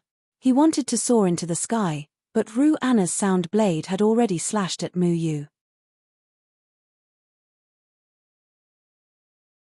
Chapter 146. Mu Yu blocked Ru Anna's sound blade and retreated a few feet. Following the excellent style of a good man who did not fight with a woman, he did not fight back and only dodged. Xiao Shuai could not watch any longer and came out from Mu Yu's embrace and said, "Aya, didn't I just touch her chest? I touch Sister Tian Ran every day and she did not say anything. Why are you so petty? You almost squashed me into a meat patty. Mu Yu, why don't you let her touch you too? I have no objections." Mu Yu lowered his head and dodged another sound blade. Shameless. Ru Anna rushed over in a flustered and exasperated manner. The sound blades that filled the sky swept over from all directions and wrapped around Mu Yu. Mu Yu's shadow swords turned into four and circled around his body, blocking all the sound blades. Ru Anna was indeed good-looking. She was a disciple of the Jade sect and was quite beautiful. Normally, she would even dare to kick the young master of the Heavenly Star sect outside. She had always kept herself clean. Who would have thought that today, just because she was attracted by the Yumeng demon clan, her chest would be attacked by a young man? If she could endure it, then she would not be the Jade sect's Ru Anna. I really don't want to fight. Mu Yu turned around and appeared beside Ru Anna in a flash. He snatched the zither from her hands and jumped away. "Give it back to me." Ru Anna was about to go crazy. She, a disciple of the Jade sect, was actually not a match for a youth who came out of nowhere. This was a huge blow to her self-esteem. At this moment, a gust of wind suddenly blew on the street. Following that, a rain of flowers fell from the sky and danced in the wind. The petals formed a tornado in the wind. A blue-clothed man stood at the top of the tornado. The blue-clothed man was around 20 years old. His long black hair was casually combed into a bun. It was soft and shiny, causing many girls to be envious. His handsome face caused many girls to fall head over heels for him. His slightly raised mouth revealed a trace of unrestrained unruliness. F***CK. You came out and scattered flowers. Do you have any shame? Mu Yu looked at this guy who came out of nowhere with disdain. Fellow Daoist, you're wrong. I'm just trying to set the mood. The blue-clothed man did not feel ashamed at all. He landed lightly on the ground and bowed to Ru Anna. "Miss Ru, I see you again. Look, I told you we were fated. Who are you?" Mu Yu knew that this person did not come with good intentions. The other party's strength was at the nascent soul stage. From the looks of it, he seemed to be Ru Anna's pursuer. This time, he was in an even more disadvantageous situation. "Shimon Wuji, you came at the right time. Kill him for me and I won't pursue the past." She didn't show any joy at the blue-clothed man's appearance. On the contrary, she was a little annoyed. However, she couldn't beat Mu Yu. In a moment of desperation, she wanted to use the blue-clothed man to deal with Mu Yu. "Family misfortune? How did you come up with such a name?" Mu Yu laughed out loud. "Fellow Daoist, my name is Shimon Chueshue. Everyone calls me Shimon Hao Shuai. You can call me Shimon Shuai," the blue-clothed man said seriously. "Shuai is my special name. You're not allowed to use it," Little Shuai said while wagging his big tail. "Why do you call your family misfortune?" Mu Yu was very curious. "It's Shimon Wuji. But my name is Shimon Chueshue. Everyone calls me Shimon Hao Shuai. You can call me Shimon Shuai," the blue-clothed man corrected again. "Then why did she call your family misfortune?" The blue-clothed man decided to ignore this question this time. He coughed and said seriously, "Fellow Daoist, Miss Ru wants me to take your life, so I don't plan on letting you live. However, when I kill people, I have to let them die clearly." The old man said that this way, They won't pester you as ghosts after they die. If you have any last words, hurry up and say them. I'll wait for you to finish. This guy was really weird. He even paid attention to killing people. However, Muyu was not afraid. He continued to ask, "Why do you call your family misfortune? Is this your last question?" The blue-clothed man rolled his eyes. "Yes, otherwise I won't be able to die in peace." Muyu seriously nodded his head. Shimon Wuji helplessly sighed. He used his hand to comb his hair and faintly said, "This is a very long story. It starts from when Pan Jiyu created the world. Speaking of which, at that time, the world was still in chaos. Shimon Wuji, why are you talking so much nonsense when I'm asking you to kill someone?" Ru Anna's complexion was very ugly. Shimon Wuji blinked his eyes. "Then I'll make a long story short. When I was 4 years old, my grandmother drowned. When I was 5 years old, my grandfather suddenly died. When I was 6 years old, my father was killed for revenge. When I was 7 years old, my mother committed suicide. When I was 8 years old, I was sold to a brothel because I was too good-looking. That lecherous old man took a fancy to me. Only after he took off my pants did he realize that I was a man. Afterwards, because of my innate talent and intelligence, which was unprecedented in history, he decided to take me as his disciple. When that unlucky old man heard about my experience, he gave me the name Shimon Wuji. However, when I come out to mingle, I call myself Shimon Chueshue. You can call me Shimon Handsome." After Shimon Wuji finished speaking, he scattered a handful of flowers. Then, he took out a flute and played a sorrowful tune. Muyu was also infected by this atmosphere. He didn't expect that this man's life was actually so miserable. He must have done something wrong in his previous life. That's why his family was so unfortunate in this life. The sound of Shimon Wuji's flute was long and mournful, and Muyu involuntarily immersed himself in this melody. His heartbeat was beating along with this melody, then the melody of the flute became slow, and Muyu's heartbeat also began to slow down. "Muyu, don't fall into the melody of the flute." Happy and the others also saw the signal and ran over together with Tian Ran. He just happened to see Shimon Wuji playing the flute. He immediately understood that this guy was going to cause trouble again. He covered his ears and walked behind Muyu. Raising his leg, he directly kicked Muyu. Muyu woke up with a start. Shimon Wuji wasn't playing the flute, he was using the melody to kill. "Aya! I say, young master Happy, I am killing someone. Why are you joining in the fun?" Shimon Wuji was somewhat vexed as he put away his flute. One of his killing moves was this death-demanding flute. Many people who weren't on guard died under this move of his. His face was thick, and he could talk nonsense. The easiest way was to tell others about his life experience, making others let down their guard. Even if Muyu didn't ask, he would find another excuse to tell others about his unfortunate life experience. I almost fell into his trap. Muyu felt a bit of lingering fear. This Shimon Wuji was actually so strange. Exactly what was his background? "Big brother Muyu, are you alright?" Tian Ran also ran over. She and Happy also came over after seeing the signal, but they didn't dare to approach. They only wandered in the vicinity. Then, they met Muyu. A fair and graceful lady is a good match for a gentleman. When Shimon Wuji saw Tian Ran, he was immediately dumbfounded. It was fine if he was handsome, but he was also lecherous. And with his appearance, many young girls who lost their footing were tragically in his hands.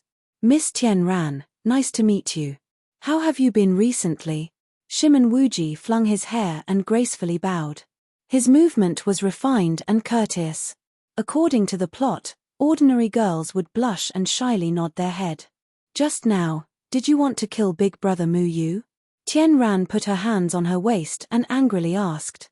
"The plot doesn't develop like this," Shimon Wuji inwardly muttered, but very quickly he revealed a smile and adjusted the kind attitude of young master. "Miss Tian Ran, you misunderstood. Just now, I was comparing notes with your big brother Muyu. You see, isn't he fine? F***K, you are truly shameless." Muyu loudly cursed. Shimon Wuji didn't feel that he was shameless. His skin was not thick for 1 or 2 days, Miss is truly the most beautiful woman I have ever seen. I truly regret that I didn't meet your big brother Mu Yu earlier. Brother Mu Yu's musical attainment is beyond my reach. Just now, Brother Mu Yu had already promised to exchange music with me at Luyin Garden. At that time, if Miss can do me the honor of attending, then that would be a very rare thing. Mu Yu was completely convinced by the shamelessness of Shimon Wuji. Just now, he was still hiding a dagger in his smile and wanted to kill him. But after seeing Tian Ran, his attitude changed greatly. He sincerely wanted to worm his way into being friends with Tian Ran. Is that so? Tian Ran was too naive. She didn't know what kind of medicine Shimon Wuji was selling, so she took this matter seriously. Shimon Wuji, are you going to help me kill him or not? Ru Anna angrily gnashed her teeth. Miss Ru, we are both cultured people. Fighting and killing will hurt feelings. You see, last time you and I also didn't do it on purpose, right? Shimon Wuji pretended to be a cultured person again. You two just wait. Ru Anna stamped her foot and soared into the sky. Then she left without looking back. Hey, you're Guzheng. Mu Yu threw the Guzheng towards Ru Anna. Ru Anna angrily caught it and then disappeared. Miss Ru, don't be in such a hurry to leave. How about you leave your contact? I also welcome you to come to Luyin Garden. Shimon Wuji shouted from behind, but Ru Anna had already flown far away. Shimon Wuji slightly shook his head. Miss Ru's mind is rather small. Last time, didn't I accidentally touch her fragrant butt? Even now, she is still holding a grudge. F***K, you touched her butt, I touched her chest. Why did she fight me to the death, but let you go? Mu Yu was stunned. It turned out that this fellow had also done something similar. Mu Yu simply had the urge to slap this guy to death. They were all in the same boat, yet he still had the nerve to kill someone for her. Ah, big brother Mu Yu, you are also a pervert. Tian Ran subconsciously covered her chest and shouted in dissatisfaction. Mu Yu blinked his eyes, indicating that he was very innocent. He hurriedly explained. At that time, the situation was so urgent, so how could he care so much? He carefully thought about it. That kind of feeling was not bad. Nowadays, 16-year-old girls develop so quickly. Tian Ran is also not small. Tian Ran is my junior sister. How can I have that kind of thought? Mu Yu somewhat despised himself. Mu Yu, you even dare to eat this Ru Anna's tofu? Don't you know who she is? Although Cai Lai said this, the smile on his face betrayed him. You know that the women of the Jade sect and Red Dust sect are very pure. They don't allow men to touch their bodies. How many ambitious young men would be proud to marry a woman from the Jade sect? You, on the other hand, directly touched her. No wonder her expression was so ugly. Be careful, the women of the Jade sect are not to be trifled with. Mu Yu and I both touched big sister Tian Ran's body. Xiao Shui raised his paw and said, "Don't talk." Mu Yu pressed Xiao Shui into his embrace. Tian Ran pouted and looked at Mu Yu with dissatisfaction. I already said it wasn't on purpose. Since the women of the Jade sect are so pure, they should be more careful when they come out alone. Besides, why would she come to this place for no reason? Mu Yu gestured with his hand. I say, big sister Immortal is also quite pitiful.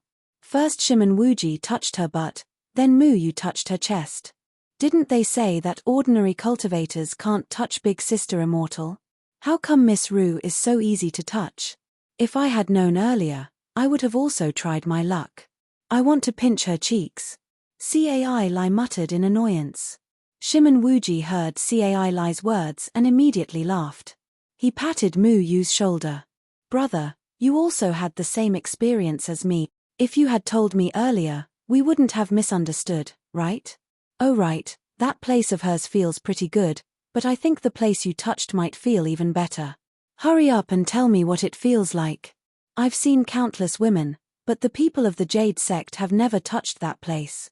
It's pretty good. You can go and try. In any case, she can't beat you. Mu Yu felt that at least compared to Tian Yun, although both of them were shameless, Shimon Wuji was more magnanimous. I wanted to try, But Jade Sect's fairy Mengxin was also here. I just couldn't bring myself to touch her. Shimon Wuji helplessly shook his head.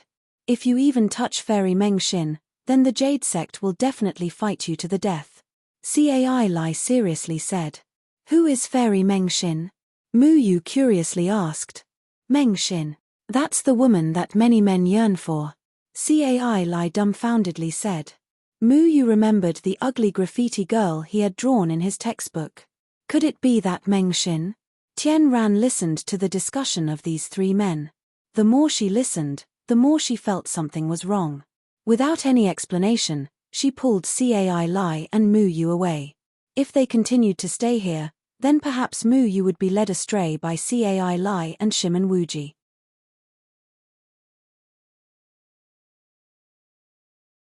Chapter 147.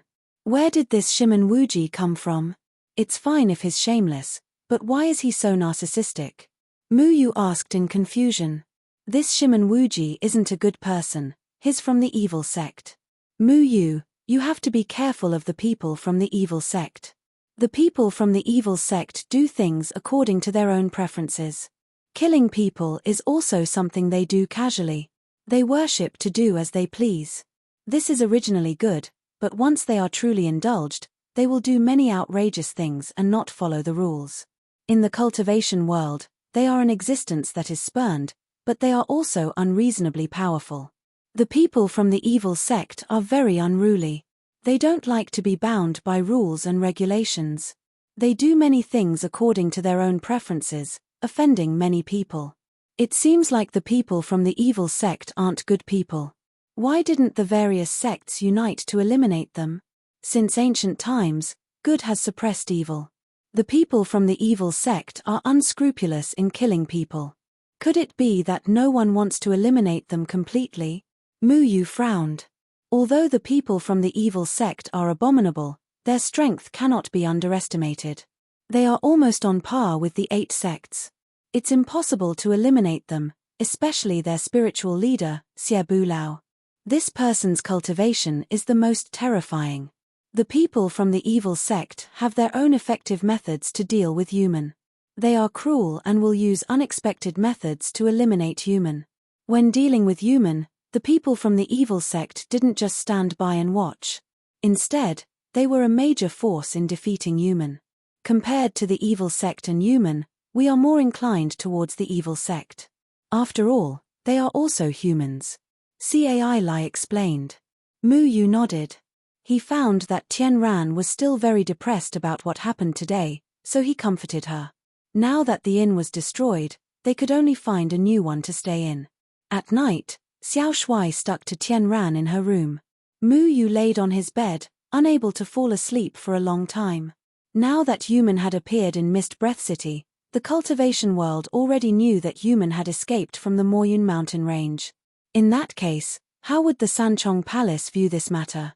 Mu Yu originally thought that after human left the Moyun mountain range, the threefold palace would be able to help his master get rid of the immortal confining prison. But now that he thought about it, the human had caused so much damage to the daily lives of humans. With the Sanchong's character, they would definitely try to drive the human back to the Moyun mountain range. This meant that the Sanchong would not be able to help his master remove the heaven and earth formation. 50 Li Garden in the south. Why is it so far from here? Luo Shong, why are you running so far away? Mu Yu muttered.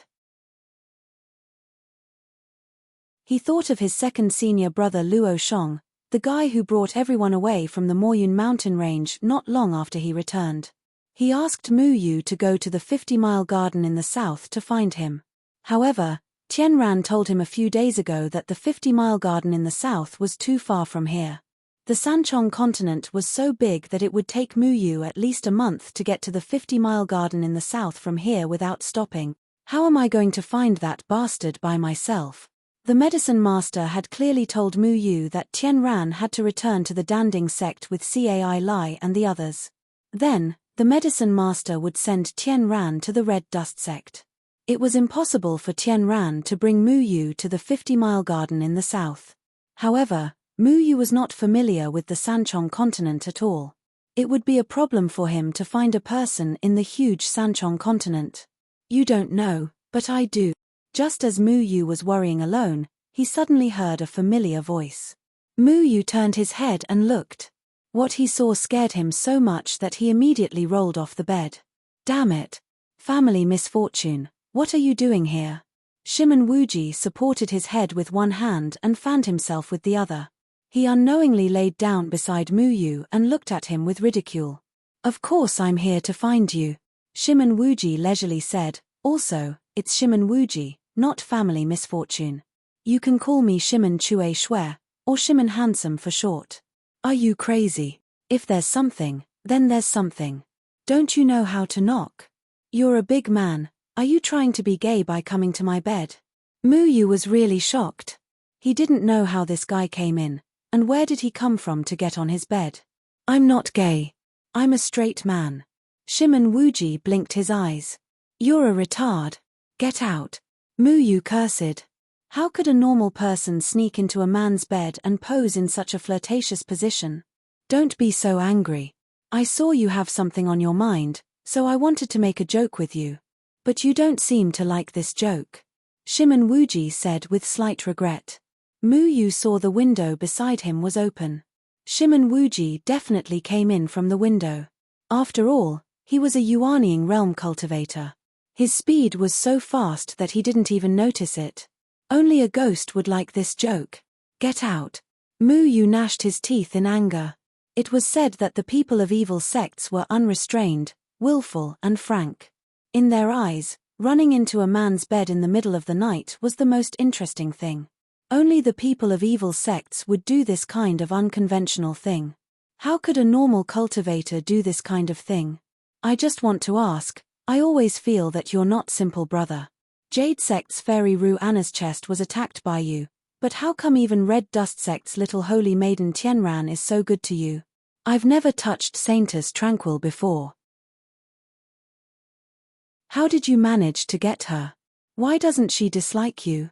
Shimon Wuji sat up and asked seriously. F***K. You climbed into my bed to ask me about girls?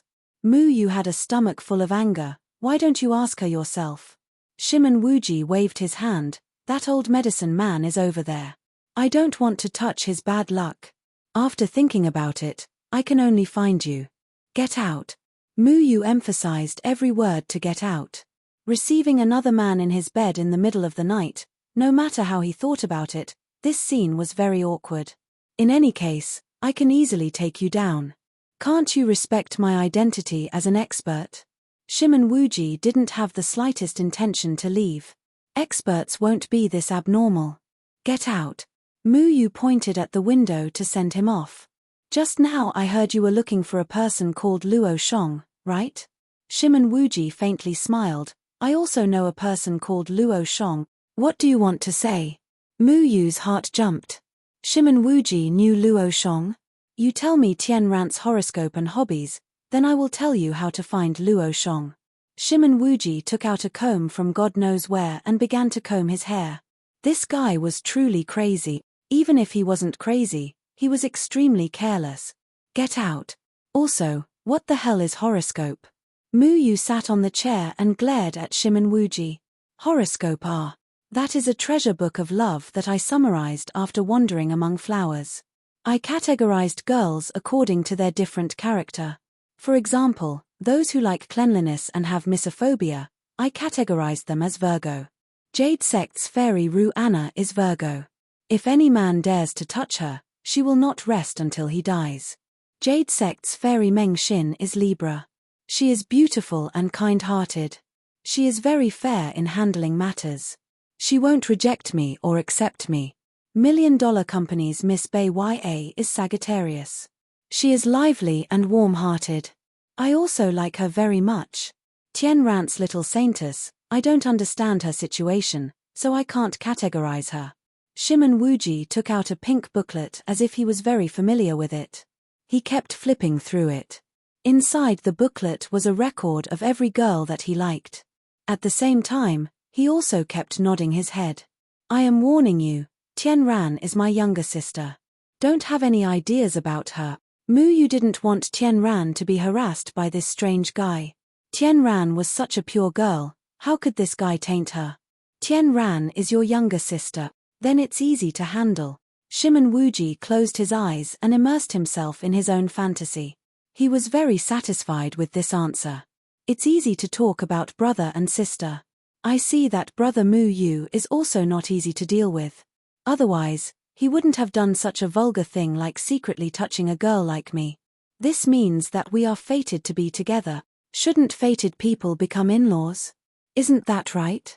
Future brother-in-law? Brother-in-law, your sister. Mu Yu's face was filled with black lines. I won't be as vulgar as you. Do you have this kind of thought every time you see a beauty? Becoming in-laws, how many in-laws do you have? This guy had both appearance and strength, so he must have harmed a lot of girls. Shimen Wuji shook his head. Brother-in-law, you don't know although I am a bit dissolute, but I only have intimate friends with many girls. There isn't a real girl that can move my heart. For someone like me, who has been through thousands of flowers and never been touched by a single leaf, I actually have my own standards for choosing a partner. I have dreamt more than once that a girl wearing a green muslin appeared in my line of sight. She was so pure, and her eyes were so clear. Then Tian Ran appeared today. After she left, I couldn't help but think about her and couldn't help but follow her. Tian Ran also has a time when she wears blue clothes. In my dream, I also dreamt of a pure girl wearing blue clothes. I remember that she also wore white clothes. In my dream, she would occasionally wear a white muslin and leisurely walk towards me. F***K, you are shameless. Is the girl in your dream multicolored? Mu Yu felt that this kind of thick-skinned person should be hung up and beaten. In any case, he wouldn't feel any pain. The important point is not what she wears, but her temperament, understand? Shimen Wuji patiently said. Mu Yu already had nothing to say. This guy always had his own excuses. So he returned to the main topic. Tell me about the Luo Shong you know, and see if it is the Luo Shong I am looking for. Shimen Wuji didn't answer Mu Yu's question, instead continued to ask, can you give me your sister's contact information? Let my messenger bird know where to find her. Tell me about Luo Shong. What does Tian Ran usually like? Is she very kind-hearted? Tell me about Luo Shong. Is there anyone chasing Tian Ran? I have to clean up a few love rivals. Tell me about Luo Shong. Mu Yu frowned. Shimen Wuji seemed to be deliberately avoiding the topic of Luo Shong. Who exactly was Luo Shong that even Shimen Wuji didn't want to talk about him? Shimen Wuji pondered for a while, then asked, you really don't know who is Luo Shong? If you don't know Luo Shong, why are you looking for him? Of course I know Luo Shong, his identity. Mu Yu couldn't continue speaking. What was the identity of Luo Shong? Second senior brother of Luo Chen Mountain? Who in third layer continent knew about Luo Chen sect? But Luo Shong had wandered in third layer continent for so many years, so whether he had made any name for himself or not, Mu Yu really didn't know.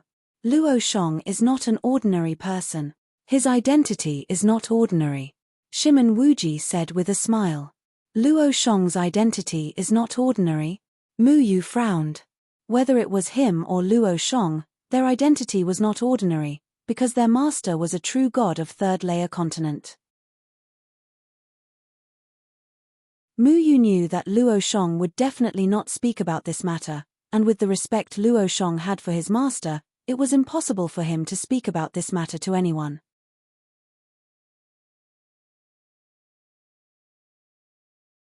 Chapter 148. What's so special about him? Mu Yu looked at Shimen Wuji, who was pretending to be mysterious, and felt that this fellow's words were not reliable. It's better if you don't know about this. That fellow has always been very low-key, but I can tell you where to find him. On the 8th of August, he was invited to the floating immortal island like me. If you're lucky, you might be able to find him there. Shimen Wuji put away the pink booklet and floated over to the chair opposite Mu Yu. Floating immortal island? Mu Yu felt more and more ignorant. From the way Shimen Wuji talked about the floating immortal island, it seemed that it was a place that everyone knew about. Only Mu Yu didn't know anything about it. You should know about that place, right? In any case, as my future brother-in-law, I'll tell you this. In the future, you have to put in a good word for me in front of Tien Ran. Shimon Wuji drank a cup of wine and smiled at Mu Yu.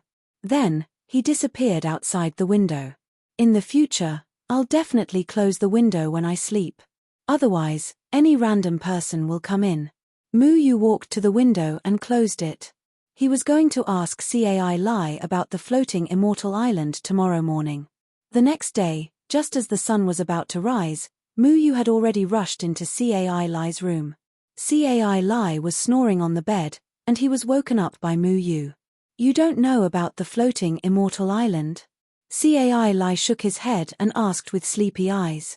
What is that place? Mu Yu thought back to the first time he met Tien Ran. He had laughed at Tien Ran for not even knowing about the school. Now, he finally understood how Tien Ran felt when she went to the Moyun mountain range by herself. The floating immortal island is not a place that anyone can go.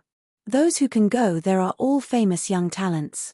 The cultivation of those who can go there is at least at the nascent soul stage.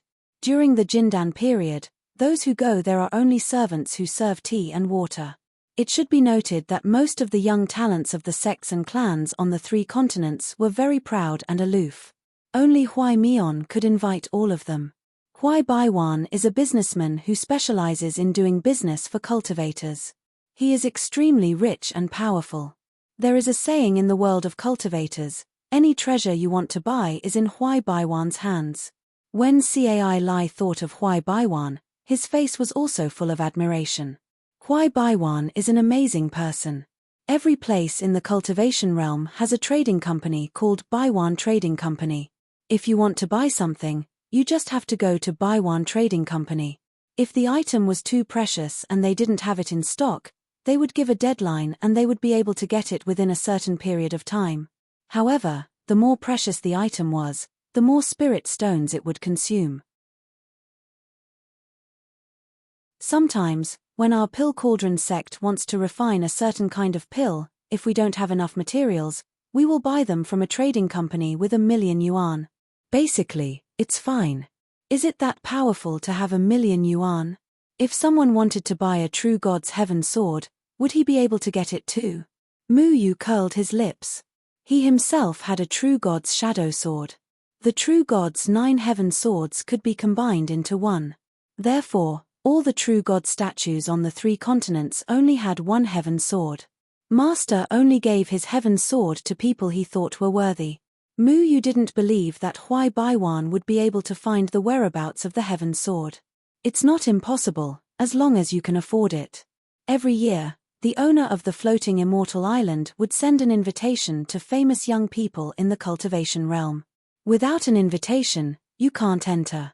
There will be a grand auction there and the items being auctioned are all extremely precious.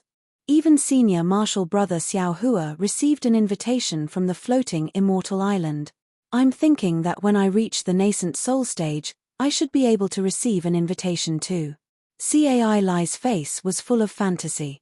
He was actually considered a genius, but his cultivation had not reached the nascent soul stage yet. Therefore, he didn't receive an invitation from the floating immortal island. He was the disciple of a great medicine master and also an alchemist. With his identity as an alchemist, he would naturally receive preferential treatment. Even Little Blossom received an invitation. Mu Yu curled his lips in disdain. Little Blossom had always disliked Mu Yu. He didn't expect Little Blossom to be one of the young talents. Cai Lai laughed and said, "Don't underestimate my senior brother. He is really powerful." However, many people from the Danding sect have received an invitation from the floating immortal island. After all, he is an alchemist. You know what I mean. Who are the young talents that usually go there? Mu Yu wanted to know more about the young talents of the other sects on the 3 continents. This way, he wouldn't appear too ignorant when he went out in the future. Cai Lai tilted his head and said, "Let me think." Tan Rui, who was at the 3rd firmament of the nascent soul stage, fought against 10 5th firmament nascent soul stage cultivators without losing. That 19-year-old monster is from the gate of hell. Rang from the earthly imperial sect is said to have subdued a ninth firmament nascent soul stage earthbear during the Jindan period. The earthly imperial sect has always dealt with spirit beasts. They have their own unique methods. However, subduing a nascent soul stage spirit beast during the Jindan period is something that has never been heard of. The earthly imperial sect is grooming him as their future sect leader.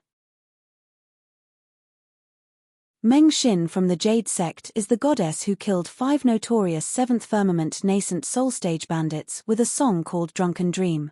Those 5 bandits call themselves battle wolves. They commit all kinds of crimes, and many nascent soul stage cultivators have died tragically in their hands. But in the end, they were killed by a little girl. I think they must have died with their eyes wide open. Mu Yu quietly listened to Louis Lai's eloquent speech, talking about the most qualified young talents of the 3 continents to be invited. He realized that the lowest cultivation level of these people was at the nascent soul stage. Most of them were not older than 20 years old. However, most of them had done something that shook the cultivation world. For example, Tian Ran, who reached the nascent soul stage at the age of 15, was not invited. Tian Ran did not do anything that was known by everyone. However, if the people of the 3 continents knew that Tian Ran was the illegitimate daughter of a true god, Tian Ran would definitely become the center of attention. Every year, 99 people are invited. These 99 people represent the most outstanding youths of the 3 continents.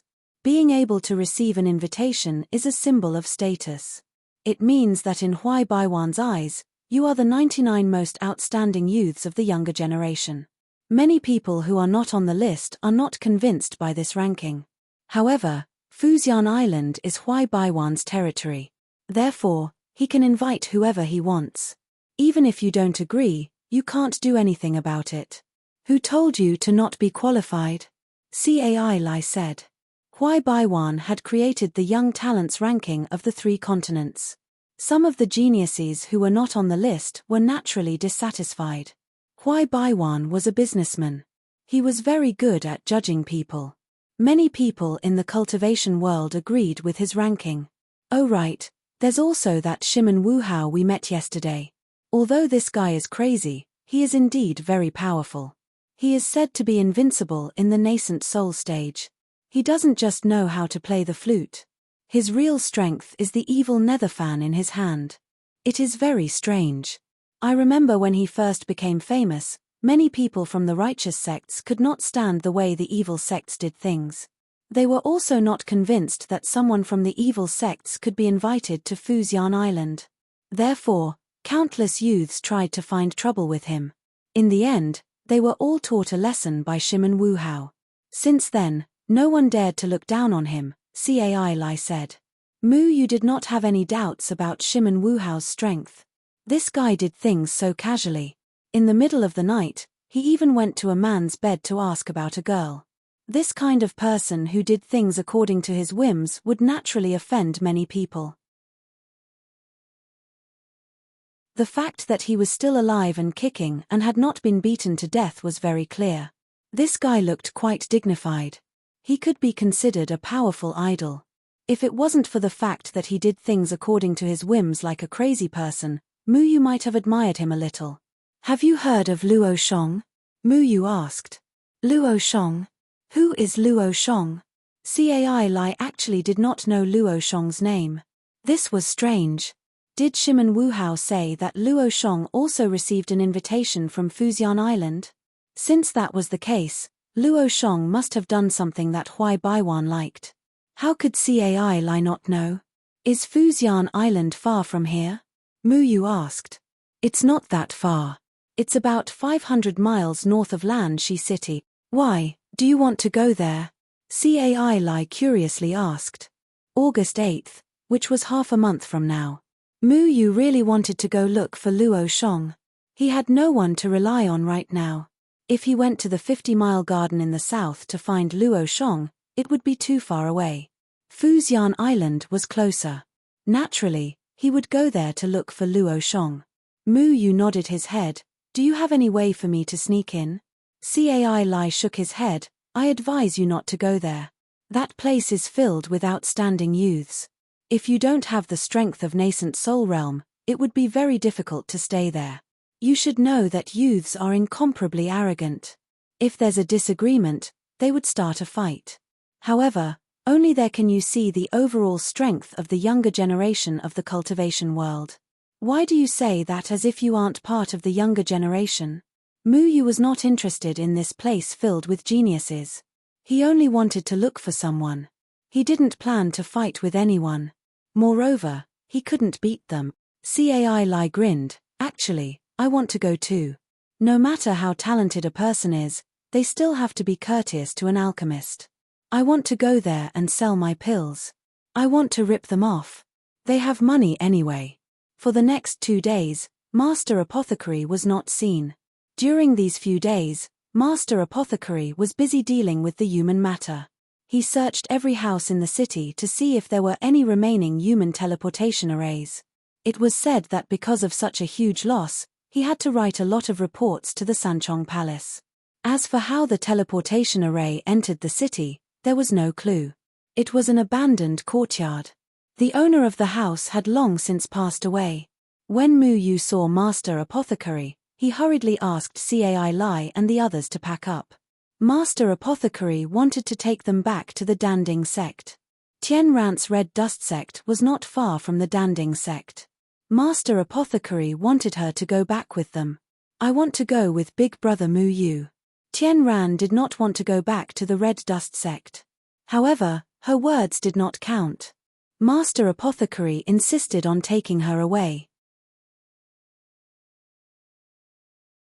Muyu knew that Tien Ran should also go back to the Red Dust sect. If she followed him, she might be harassed by that Shiman Wuji. Tien Ran, go back and tell them that you are safe. If you miss me, you know where I will go, right? Muyu patted Tien Ran's head. If he was not wrong, he would go to the 50-mile garden after finding Luo Shong on the floating immortal island. Tien Ran knew Luo Shong, so she should know where to find him. Tien Ran nodded unwillingly. She had snuck out for more than a year. When she went back, she would definitely be scolded. However, Feng Haochen wanted her to pass a letter to her mother, so she had to go back. Little friend Muyu, I'm sure we'll meet again. Master Apothecary cupped his hands towards Muyu. Before Muyu left, he helped him remove some wood dregs. He promised that if he had time in the future, he would go to the Danding sect to help Master Apothecary get rid of the remaining wood dregs. Senior, take care. Muyu hurriedly returned the greeting. He watched as Master Apothecary disappeared into the horizon with Tien Ran and the others. He grabbed little Shuai and stuffed him into his arms. He was also preparing to leave Lanshi City for the floating immortal island. Kid, where are you going?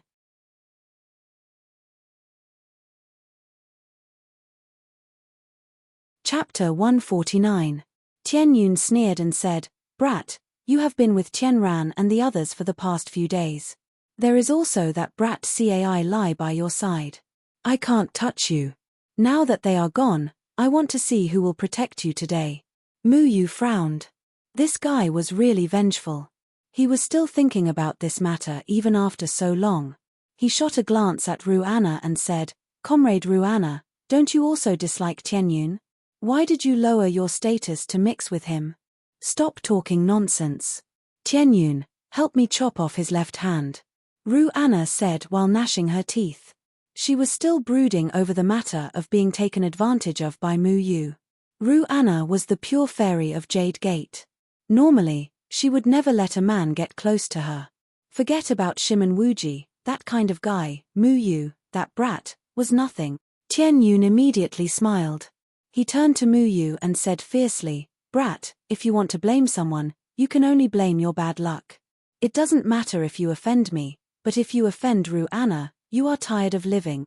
Yongtsai, chop off his left hand for me. Muyu coldly looked at Ruanna and said, Everyone says that the disciples of Jade Gate are fairies. I think it is more like a witch. How can a fairy be so vicious? They blocked the road on the street. There were more and more onlookers, and they were all pointing at them. Most of the people knew the identity of Tian Yun and Ruanna. Regarding Muyu offending these two people, they could only sigh inwardly. This brat did not know the immensity of heaven and earth. Where is this brat from? How did he offend the young master of Stargate? Sigh, I am afraid something bad is going to happen. Tian Yun is famous for his ruthlessness. Tian Yun was usually a person who could do whatever he wanted in the cultivation world. No one dared to offend him. Ru Anna was the fairy of Jade Gate. These two people were the moon surrounded by stars wherever they went. Mu Yu, this wild brat from God knows where, actually offended these two people at the same time. He was really unlucky. Ru Anna was no match for Mu Yu. She knew that Mu Yu had a grudge with Chen back then. Thinking of how a certain sensitive part of her had been touched by a wild brat, with her proud and arrogant personality, how could she bear it? Even if Mu Yu was just helping her out of kindness, she didn't care so much. If this kind of thing spread out, her reputation would be ruined in the future. Brat, are you going to chop off your own left hand, or do you want me to help you? Yongzai was Chen Yun's personal bodyguard. His cultivation was at the nascent soul stage, but he didn't give Mu Yu a feeling of vastness. Mu Yu always felt that this guy's strength was somewhat unworthy of the title of nascent soul stage cultivator. In fact, what Mu Yu didn't know was that people like Yongzai were specially trained by Stargate to be the followers of some of the noble Jindan period disciples. They were the personal bodyguards of these disciples. They would use a kind of medicinal pill to raise a person's cultivation to the nascent soul stage. However, using medicinal pills to raise one's cultivation was naturally just a superficial matter. It had the form but no power. It couldn't be compared to the real nascent soul stage at all. The cultivation of Qingsong Taoist and Daoist Zhouhua was much higher than Yongzai. After all, they only lacked the spiritual energy to break through. Their own cultivation was real. Even so, Yongzai was still more powerful than the average Jindan period disciple. His existence was only to protect the Jindan period disciples. After the Jindan period disciples reached the nascent soul stage, they would have the ability to protect themselves in the 3 continents. Therefore, when he saw that Mu Yu was just a brat from the Jindan period, he didn't put him in his eyes at all. This guy isn't a real nascent soul stage cultivator. Don't be afraid of him, little Shuai muttered. Mu Yu wasn't someone to be trifled with. In any case, he was the successor of a true god. A true god was able to destroy Gui Shenyu, who was in the nascent soul stage, with his cultivation during the Jindan period. How could Mu Yu be weaker than a true god's swordsmanship? Today, Mu Yu felt that he might be able to exchange a few blows with a person in the first firmament of the nascent soul stage. Come and try me if you have the ability. Mu Yu's shadow clone sword was already in his hand. Is this brat crazy? He, a Jindan period cultivator, dares to talk to a nascent soul stage cultivator like that? I don't know where this wild brat came from. He probably hasn't seen the world. It's hard to say. Last time, the disciple of the Pill Cauldron sect called him Mu Yu. How can someone who can be so close to Cai Lai be simple? Yeah, I still remember that he was very close to Tian Ran, the saintess of the Red Dust sect. There are so many saintesses in the Red Dust sect, and Saintess Tian Ran is considered one of the prettiest. I didn't expect this brat to be so lucky as to hook up with the saintess of the Red Dust sect. The surrounding people discussed animatedly. Although Mu Yu, Cai Lai, and Tian Ran were very close, Tian Ran and Ru Anna were not ordinary people. If Tian Ran and Cai Lai were present, it would be fine. But now, it seemed that things weren't looking good for them. If you want to die, I'll fulfill your wish. Yongzai took out a mace and smashed it at Mu Yu. Although it didn't have the destructive attack of a nascent soul stage cultivator, it wasn't something that an ordinary Jindan period cultivator could take head-on. If this attack hit, it wouldn't just be the left hand, but the entire person would be smashed into meat paste. Mu Yu took a step forward and rushed forward. The shadow sword met the mace. Everyone shook their heads slightly. This brat was overestimating himself. He actually dared to go head-on with a nascent soul stage cultivator. He was really tired of living. However, Mu Yu didn't take it head-on. When his shadow sword met the mace, the tip of the sword slid out, dispersing the unstoppable force of the mace. At the same time, the other shadow sword was already stabbing towards Yong Cai's lower abdomen. Stupid. When Yong Cai saw that Mu Yu actually wanted to fight him in close combat, he snorted coldly. The energy in his body flung out, and the surrounding air formed a sharp spiritual energy wind blade that slashed towards Mu Yu. You're too weak compared to Gui Shenyu. Mu Yu secretly said in his heart. If it was the Gui Shenyu of the past, he wouldn't dare to take such a risk. However, this person was obviously inferior to Gui Shenyu. Except for the aura of a nascent soul stage cultivator, his strength were inferior to a nascent soul stage cultivator. Mu Yu's steps became blurred. The Luo Chen swordsmanship had an unpredictable phantom step. He was no longer the same person as before. His steps were light, and he dodged Yong Cai's attack. Then, he slapped Yong Cai's face. Slap. The crisp sound made the surrounding people dumbfounded.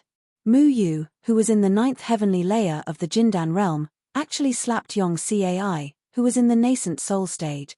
This was something that no one expected. Although this slap didn't hurt Yong Cai, it was related to his reputation as a nascent soul stage cultivator. Did I see wrongly? He, who was in the Jindan period, beat up a nascent soul stage cultivator? Many people's faces showed a look of disbelief, and their mouths were wide open.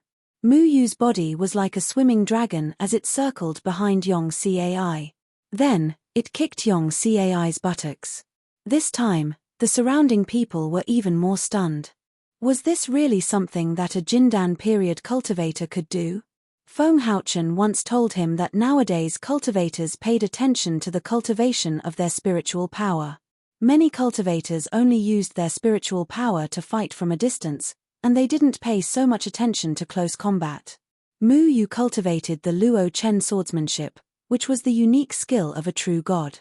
Whether it was close combat or long range, he wouldn't be at a disadvantage if his cultivation was similar. I'm going to smash you into meat paste. Being slapped in the face and kicked in the butt by a Jindan period cultivator, how could he accept this humiliation? Yong Cai stamped his foot and pulled away from Mu Yu. The aura of his big club locked onto Mu Yu, and it smashed towards Mu Yu with the force of 1,000 pounds. This feels a bit like a nascent soul stage cultivator. Mu Yu couldn't help but be cautious. He knew that the two attacks just now were because Yong Cai was too careless and was humiliated by him. However, if they really fought, he might not be able to defeat him so easily. Mu Yu couldn't catch the mace with his bare hands. Moreover, Yong Cai's attention was on him, so he couldn't dodge successfully. This was almost a sure-kill situation. Mu Yu, I can disturb his aura. Little Shuai whispered in Mu Yu's clothes. Deal with him, and I'll buy you a drumstick. Mu Yu remembered that Little Shuai had a very sneaky ability. When he was in the spiritual Qi, he used it to control spiritual Qi. His control of spiritual Qi was even better than Mu Yu's. He could control the flow of spiritual Qi around him. Magic treasures needed to rely on their own spiritual Qi. However, when the magic treasure flew, there was spiritual Qi around it. As long as one controlled the flow of spiritual Qi around it, they could influence its trajectory to a certain extent. Deal. Little Shuai screamed excitedly. His tail stretched out from Mu Yu's clothes and wagged. Then, the spiritual Qi in front of him suddenly formed a vortex. Although the mace was controlled by a nascent soul stage cultivator, it still deviated from its fixed trajectory and turned to the side. What's going on? Yong Cai was shocked to find that his mace didn't hit his opponent. I must have been too nervous just now. With this thought in mind, he controlled the magic treasure again and smashed it towards Mu Yu again. Smash it towards that bastard. Mu Yu signaled to Little Shuai. After Little Shuai understood, he accurately adjusted the spiritual Qi around the magic treasure again. This time, the mace turned towards Tianyun. Stop right there. You idiot. Are you trying to kill me? Tianyun shouted. Yongzai turned pale with fright. He forcibly pulled back his spiked club. He had originally planned to smash down with a sure-hit attitude, and he had no intention of showing mercy. But now that he had pulled back, he suffered a backlash and spat out a mouthful of blood before he could even catch his breath. Meanwhile, Mu Yu's figure rapidly descended and stomped heavily on Yong Cai's chest. It was unknown how many of this nascent soul stage cultivator's ribs were broken by Mu Yu's stomp. Yong Cai once again spat out a mouthful of blood, but in any case, he was still a Yuanying stage cultivator. Although he was at the bottom of the Yuanying stage, but it was not so easy for Mu Yu to knock him out. He roared and reached out to Mu Yu's foot. Mu Yu floated back, rolled up the heavy mace, and smashed it directly towards Yong Cai. Boom! Yong Cai was smashed deeply into the stone by his own mace. A human-shaped pit appeared on the street. The mace itself weighed a few thousand kilograms. Yong Cai's heart was extremely uncomfortable. All right, Mu Yu. I've trapped him. This time, I'll be rewarded with a bag of chicken legs. Little Shuai used his spiritual qi to trap Yong Cai in the human-shaped pit. The spiritual qi inside was isolated by Little Shuai. Yong Cai was now seriously injured and couldn't move at all. The surrounding people didn't know what happened. They all looked at Mu Yu as if they had seen a ghost. This guy actually used his Jindan period cultivation to beat a nascent soul stage cultivator to the point of vomiting blood. He even smashed him into the ground. This was unprecedented. Everyone felt that it was inconceivable. Was he really only 15 or 16 years old? And you? Mu Yu walked towards Tianyun. Under everyone's shocked gaze, he slapped him. The pitiful Tianyun had always been a sloppy young sect master. His cultivation was very weak, and he didn't even have the chance to fight back. He was directly sent flying by Mu Yu. Blood mixed with broken teeth sprayed out of his mouth. He smashed a dustpan table and was pressed under a few dustpans. He actually hit the young sect master of Stargate.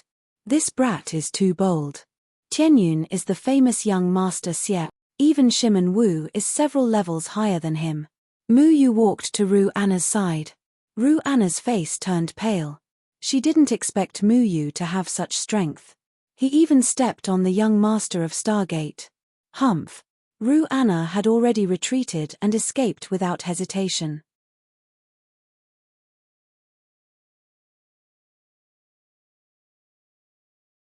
Chapter 150. Outside of Lanshi City was a large grassland. Past the grassland was a steep mountain. Mu Yu had already been on the road for 2 days, but he didn't know where he was now. He thought that he should ask someone for directions, but it was a pity that he was in the wilderness. There wasn't even a beast, let alone a human. For the past 2 days, Mu Yu had severely restricted Little Shuai's meals. Little Shuai had eaten all the food he had left Lanshi City for. Little Shuai was indignantly protesting against the diet plan that Mu Yu had customized for it. I'm hungry. Little Shuai pulled Mu Yu's ear from Mu Yu's shoulder. You just ate a drumstick an hour ago. Didn't we walk for an hour? I'm the one walking, okay? Mu Yu said unhappily. My body is also following you. Little Shuai said dejectedly. Mu Yu ignored Little Shuai. It was a weirdo that could never be full. Not only was it never full, it could even stuff roast geese that were bigger than it, but its stomach didn't get any bigger. Mu Yu still missed the time when Little Shuai was still an egg. At least at that time, it only knew how to smash people and didn't need to find food for it. Mu Yu walked and flew, and the sky quickly turned dark. He found a place to sit down and lit a fire with the pill flint that Cai Lai gave him. Although he didn't like fire, flames could drive away some wild beasts at night and could also be used for warmth. Thus, only the fire of the pill flint flickered in the empty space. Little Shuai threw a bone that was left over into the fire. The fire made a sizzling sound, accompanied by a burnt smell. Little Shuai touched its stomach miserably, begging Mu Yu to give it more food. Mu Yu ignored it and closed his eyes, minding his own business, and began to cultivate the dustfall technique. Without Nshu's supervision, his slacking habit was out of control. At this moment, the place he was going to was a gathering of Yuanying realm young talents, unlike Yongtsai, who was a Yuanying realm cultivator who did not live up to his name. He had to have some ability to protect himself, otherwise, anyone could crush him like an ant. The Dustfall Heart Sutra could calm Mu Yu's heart. He liked the feeling of tranquility. His mind was empty and his body relaxed. His senses wandered outside his body to feel the colors and auras around him. He could see without relying on his eyes. Muyu saw a frog chirping happily not far away. A mosquito wanted to fly towards Muyu, but was caught by the frog's tongue. The night wind blew, and the leaves trembled slightly, pushing down an aphid. The cicada chirped weakly. It was tired after chirping all day. The grass on the grassland was trampled by 2 pairs of feet. 2 people were slowly walking towards them. "We've been walking for so many days. Let's take a break." It was a woman's voice. Her voice was crisp and pleasant, like pearls and jade falling onto a plate, making one's ears light up. "Yudi, there's someone there. I'll go ask if there's anything to eat." Then came a man's voice. This voice was mixed with gentleness. It seemed to be a delicate and weak scholar. "There's someone." Muyu immediately opened his eyes and looked at the darkness in front of him with vigilance. After a long time, a man and a woman slowly appeared in his field of vision. With the help of the firelight, Muyu was surprised to find that this man seemed a little familiar. He carried a sword on his back, and the sword was wrapped in cloth. He looked to be in his 30s, but he gave people a feeling of vicissitudes. His face was resolute and unyielding. "Strange, I thought it was a weak scholar," Muyu muttered. The man's voice and appearance did not match at all. The strange man's spiritual energy could be restrained, but he gave people an unapproachable feeling. Muyu had seen this figure before. Back in Lanshi City, when he was talking to Master Pharmacist, this man suddenly appeared and disappeared. Then, Master Pharmacist also abruptly left. At that time, Muyu thought that this man was a nameless swordsman who wandered the cultivation world with a steel sword. But was he really a nameless swordsman? Muyu looked at the woman beside him called Yudi.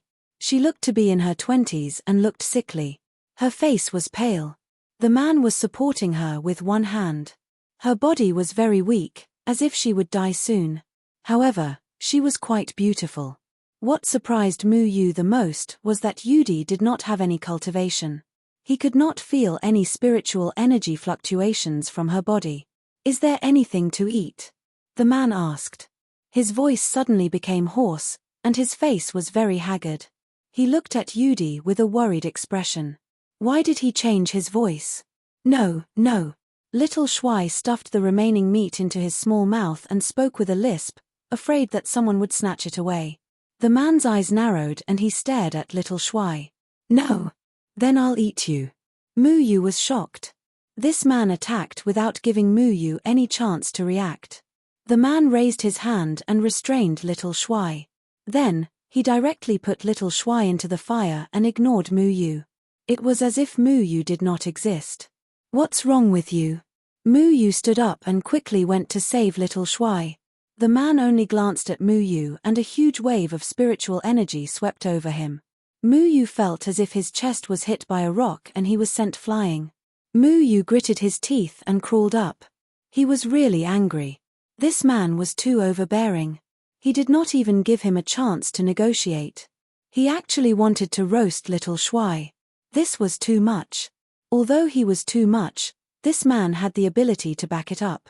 Muyu could not beat him at all. No matter what, you are still an expert. How can you not feel embarrassed to make a move on someone in the golden core stage? Muyu angrily ran over. His sword arrived before the man, but the flying sword was knocked away before it could even get close to the man. The man ignored Muyu and continued to roast Little Shuai. Little Shuai's 4 limbs were constantly struggling. "Help! Kill Shuai! Kill Shuai! I'm going to die. Darling, don't be like this." Miss Yudai coughed. She reached out her slender hand and grabbed the man's hand. She shook her head slightly. Her voice was very pleasant. "Such a cute spirit beast. It can even talk.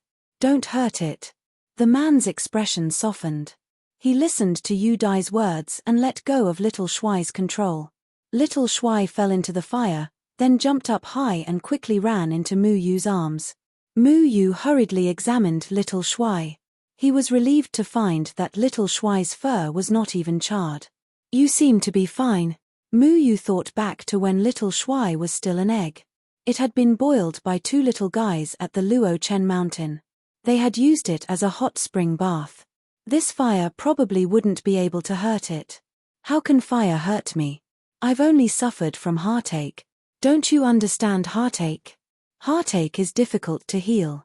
Little Shuai said with grief and indignation. It had been eating roast chicken and roast goose for so long. It didn't expect to be roasted alive today.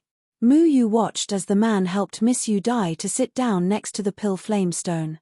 It was as if this place was their territory. Little Shuai looked at Yu and waved its fists. Someone is occupying our territory. Can you bear with it? Yu glared at the two of them. So what if they were strong? So what if they could steal from others? So what if they could do whatever they wanted? So what if they could be unreasonable? Yu nodded fiercely. I can bear with it. Little Shuai's eyes were filled with tears. He knew when to yield and when not to. As long as there was life, there was hope. These people could take their lives with a flick of their fingers. Why should they reason with this man and woman? Little Shuai waved its fists. I'll let you be smug for 2 days. 2 days isn't enough. Yu turned around. He wanted to see if he could reach this man's cultivation in 2 years. There was no need to play the hero before he had absolute strength. He generously gave away the pill flamestone. Cai Lai had given him quite a few pill flamestones anyway. 2 days is enough. That big sister will die in 2 days. But what a pity. She saved me just now. Little Shuai muttered. Who did you say would die? The man's deep and terrifying voice sounded. Then, Yu and Little Shuai were involuntarily dragged by the man. This man's actions were straightforward, and Yu felt a deep killing intent. Darling, they're right. Don't be like this. Yu Dai coughed for a while. She covered her mouth with a handkerchief, which had already turned dark red. You won't die. I got a life-continuing pill from the Grandmaster Alchemist. You'll live, the man said stubbornly. Yu and Little Shuai fell heavily to the ground. Forget it. You know that the life-continuing pill will become weaker and weaker the more I use it. I've already used it 4 times. The 5th time is almost useless to me. Yu Dai shook her head. Even if I have to spend 2 more hours with you, I'm willing. The man hugged her tightly. Yu found it hard to believe that such a resolute man could have such a soft side. This guy was so gentle when talking to Yu Dai, but when talking to Yu, he was as cold as ice. It was as if they were 2 completely different people. You talk too much. Didn't I tell you not to talk nonsense last time? Yu wanted to sew Little Shuai's mouth shut. He knew that Little Shuai had this kind of ability, but saying it in front of others would only bring unnecessary trouble to himself. Yu was basically sure that this man was the one who went to the Grandmaster Alchemist that day. From what he said, it seemed that he went to the Grandmaster Alchemist to ask for a life-continuing pill to extend Yu Dai's life. The life-continuing pill and the life-continuing pill had different effects. The life-continuing pill could extend the lifespan of a dying person by a few years. It was usually used by very old people. For example, Duke Kai Long in the Mo Yun mountain range. But if a person was heavily injured, the life-continuing pill would be useless. At that time, the life-continuing pill would be effective. The life-prolonging pill could pull a heavily injured person back from the gates of hell. Because the person still had lifespan, the life-prolonging pill could allow them to continue living, meaning to continue living. The life-continuing pill could defy the heavens and change one's fate. It could stimulate the damaged organs of the person and allow them to regain their vitality. But the drawbacks were obvious. The organs of the person would be stimulated by the medicinal power and their latent life force would be stimulated, allowing them to continue living. But after too many times, the latent life force would be overdrawn and the person would die. The life-continuing pill could only be used when the person died of old age, but the life-continuing pill could be used at any time. Therefore, the life-continuing pill was much more precious than the life-continuing pill. Not all alchemists had the ability to refine it. Not to mention the low success rate, just the ingredients were very difficult to gather. Only Grandmaster alchemists had the ability to refine it. This Yu Dai was so young, her lifespan couldn't have been exhausted. The life-continuing pill was useless for her. She must have been heavily injured or had some problems with her body. Therefore, this man had no choice but to ask the Grandmaster alchemist for a life-continuing pill. Mu Yu was very sensitive to life force. He could feel that Yu Dai's heart was beating very weakly. She didn't have the vitality that a person of her age should have. Mu Yu, can't you save her? Xiao Shuai suddenly pulled on Mu Yu's ear.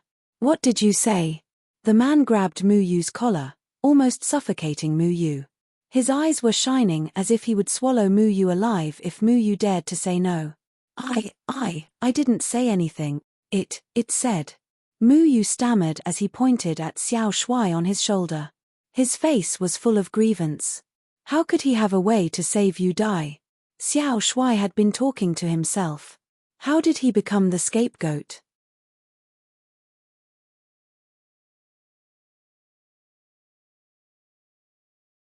Chapter 151. Mu Yu decided that the next time he met a stranger, he would stuff Xiao Shuai's mouth first, lest this idiot kept saying things he shouldn't say. Then Mu Yu would have to clean up for him. This man? Uncle Wolf? Can you? Even if you want to save someone, you have to let me live first, right? Mu Yu almost cursed this man's 19th generation ancestor in his heart. Not to mention whether he could save someone or not. If he couldn't even save himself, how could he save a ghost? The man let go of his hand. You can call me nameless. Mu Yu was shocked. It was really this person, a very famous cold swordsman in the cultivation world, who could sweep the cultivation world with the most ordinary iron sword, fell in love with a woman who had one foot in the coffin? Then why did she call you wolf? Why didn't she call you dog? Xiao Shuai asked, puzzled. The nameless swordsman glanced at Xiao Shuai, and his eyes flashed. Xiao Shuai was scared and immediately hid in Mu Yu's clothes. Can you save her? The nameless swordsman stared at Mu Yu, which made Mu Yu's hair stand on end. Did he dare to say no? Mu Yu cursed Xiao Shuai in his heart. They had just met by chance, and the nameless swordsman wanted to give him something to eat. Xiao Shuai just had to bring up this troublesome matter. My man, don't make things difficult for others. I know my situation best, and no one can save me. Let them go. The woman said softly. Do you have a way or not? The nameless swordsman's tone was very cold. He didn't like Mu Yu joking with him, especially with the people he cared about the most. In fact, he didn't believe Mu Yu. He had visited so many alchemy masters and famous doctors, and none of them had the ability to cure her. How could Mu Yu, who was in the Jindan period, be able to? But the nameless swordsman knew that her time was up, and he couldn't lose her. As long as there was a glimmer of hope, he would try. Well, we have to discuss this. You know, people like us who have the ability to cure chronic diseases are all very precious. We rely on this to make a living, don't we? So, if you can leave me and my little friend alone for a while. Mu Yu could only calm the nameless swordsman down. At the very least, he couldn't shatter his hopes immediately. Otherwise, if he went berserk, even several Mu Yu wouldn't be enough to kill him. The nameless swordsman coldly snorted, and Mu Yu took that as an agreement. He hurriedly walked off into the distance, making sure that he was still within the nameless swordsman's line of sight but not overheard before stopping. It's all your fault. Mu Yu did not dare to play any tricks. He was certain that his aura had been firmly locked by the other party. This was not Gui Xianyu, but someone even more terrifying. Mu Yu would not be able to smoothly escape. You can use trees. Xiao Shuai was about to say something when Mu Yu immediately covered his mouth. You can't use that ability carelessly. Even I don't have the confidence to use that ability to cure her. Do you understand? Mu Yu knew that Xiao Shuai wanted him to use the life force of the trees to cure her. The so-called life and death in the blink of an eye, pulling a dying person back from the brink of death. However, he didn't know how to use that ability. At the time, he only wanted to save her, and his emotions were in a daze. After all, those people were his master and Tian Ran. However, this woman was not related to him at all, so where did he get that feeling from? I can feel that the life force of this big sister's organs has been drained away. The life-continuing pill has stimulated all of her life force. She is already a dead person. Mu Yu shook his head. Actually, the other organs of this big sister's body are fine. The life-continuing pill only stimulated the life force of her heart. She just needs to change her heart. I know of a heart transplant technique, but it requires a strong life force as a guarantee. I think that only you can do it in the world today. Xiao Shuai scratched his head. Only Mu Yu could provide life force, and only Xiao Shuai knew about the ability to change hearts. The two of them were quite cooperative. Change hearts? Doesn't that mean one of them has to die? Mu Yu didn't agree. If he had to take another person's life to save one, he would definitely not do it. This went against his understanding of life. Yes. Actually, I think that for someone as strong as him, finding a heart shouldn't be a problem. Xiao Shuai shook his tail indifferently. He didn't respect life as much as Mu Yu. Unless that person is willing to donate their heart, I won't help him with the transplant. This is a matter of principle. No one can kill for the sake of saving someone. Mu Yu shook his head. If you don't save her, Uncle Wolf Dog will bite you. Xiao Shuai grimaced. That won't do. Mu Yu was very clear in his heart. There were some things that he had to insist on. He couldn't take out a living person's heart. Even if the other person was a heinous criminal, he still couldn't do it. Everyone's life was worthy of respect. A heinous criminal's life would eventually be taken away. Mu Yu killed people, but he wasn't willing to kill for the sake of saving someone. How much confidence do you have? The nameless swordsman's voice suddenly sounded beside Mu Yu. Mu Yu jumped in fright. The nameless swordsman had been eavesdropping on their conversation. This made Mu Yu somewhat unhappy. Unless the other person is willing, I won't help you. At worst, we'll just die together. Mu Yu composed himself and forced himself to be calm. How much confidence do you have? The nameless swordsman asked again. With Mu Yu here, there's no possibility of failure. Xiao Shuai was very confident in himself. This made Mu Yu slightly surprised. Just where did Xiao Shuai come from? How could he have such heaven-defying abilities? Mu Yu had no confidence at all. Xiao Shuai was just talking to himself. I've said it before. Even if I'm 100% confident. Mu Yu still didn't agree. Use my heart. The nameless swordsman said firmly. What? Mu Yu suspected that he had misheard. Use his heart. Did he not know what it meant to lose one's heart? Use my heart. I'm willing to donate, the nameless swordsman said again. Without your heart, you'll die. Mu Yu's eyes widened. This time, he heard it clearly. As long as she lives. The nameless swordsman's eyes flashed with the gentleness of a tough man. Mu Yu was greatly shocked. Was this really a decision that a person could make? For a woman without any cultivation base, the famous nameless swordsman was actually willing to face death so calmly. Why? Mu Yu didn't understand. Because I love her. The nameless swordsman said lightly. Although his tone was calm, it was mixed with an indescribable emotion. It was a feeling that Mu Yu couldn't understand. Could love between two people really reach such a level? You love her. Mu Yu was silent. Love could make a person choose death. This love surpassed Mu Yu's understanding of life. Was life so lowly in front of love? Mu Yu had always thought that life force was the most vigorous thing in the world. Only life force was worth sacrificing everything for, but was that really the case? He thought of Lan Ling. He had once liked Lan Ling. Was that love? Do you have a girl that you love? The nameless swordsman asked a question that caught Mu Yu off guard. Mu Yu froze for a moment. What kind of feeling is love? He liked to quarrel with Lan Ling. Was that love? He liked to treat Tian Ran as his sister and protect her. Was that love? Mu Yu felt that this kind of love didn't reach the same level as the nameless swordsman. He simply liked these two girls. If he had to risk his life to protect them, he could do it. However, Mu Yu felt that he could do this for many people. For example, his master, Xiong Nan, Chengyang, and even this silly little handsome. You will find her. The nameless swordsman looked at the woman sitting by the fire. His eyes were very gentle. It was hard to imagine that such a tough man could show such tenderness in his eyes. Her name is Yu Dai. She is a kind person. She shouldn't have left so early. Why do you trust us so much? If we fail, then won't the two of you? Mu Yu hesitated. He didn't even know what to do now. Only Little Handsome knew. Little Handsome knew many things, but this matter made Mu Yu feel a little uncertain.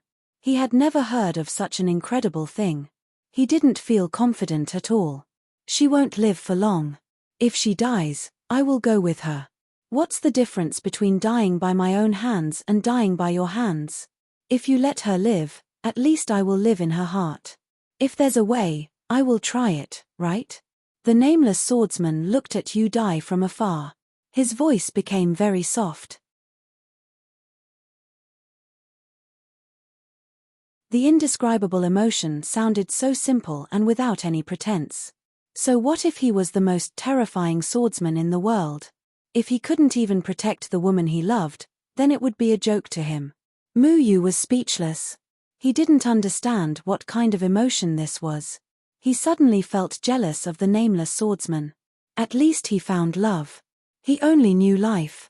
He also longed for a girl who was worthy of his sacrifice. Xiao Shuai's body twitched. Mu Yu took a closer look and saw that this fool was actually wiping his tears. Just a moment ago, he hated this nameless swordsman so much that he wanted to die. Now, he was moved to tears. What a simple guy. Why are you crying? Mu Yu patted Little Handsome. I don't know either. I hate this guy, but he just makes me want to cry. Little Handsome wiped his tears. The nameless swordsman looked at Yu Dai. The most important person in his life. If his death could be exchanged for her life, he wouldn't hesitate. What kind of past they had, perhaps only the nameless swordsman himself knew.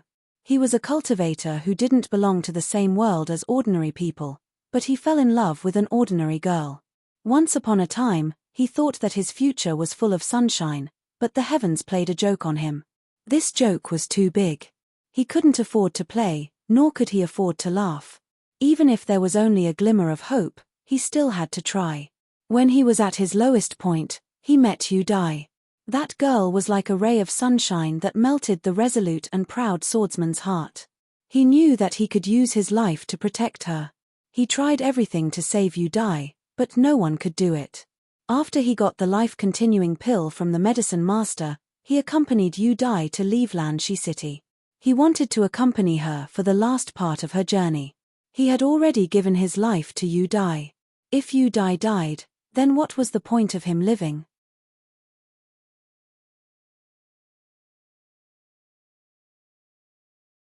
Chapter 152.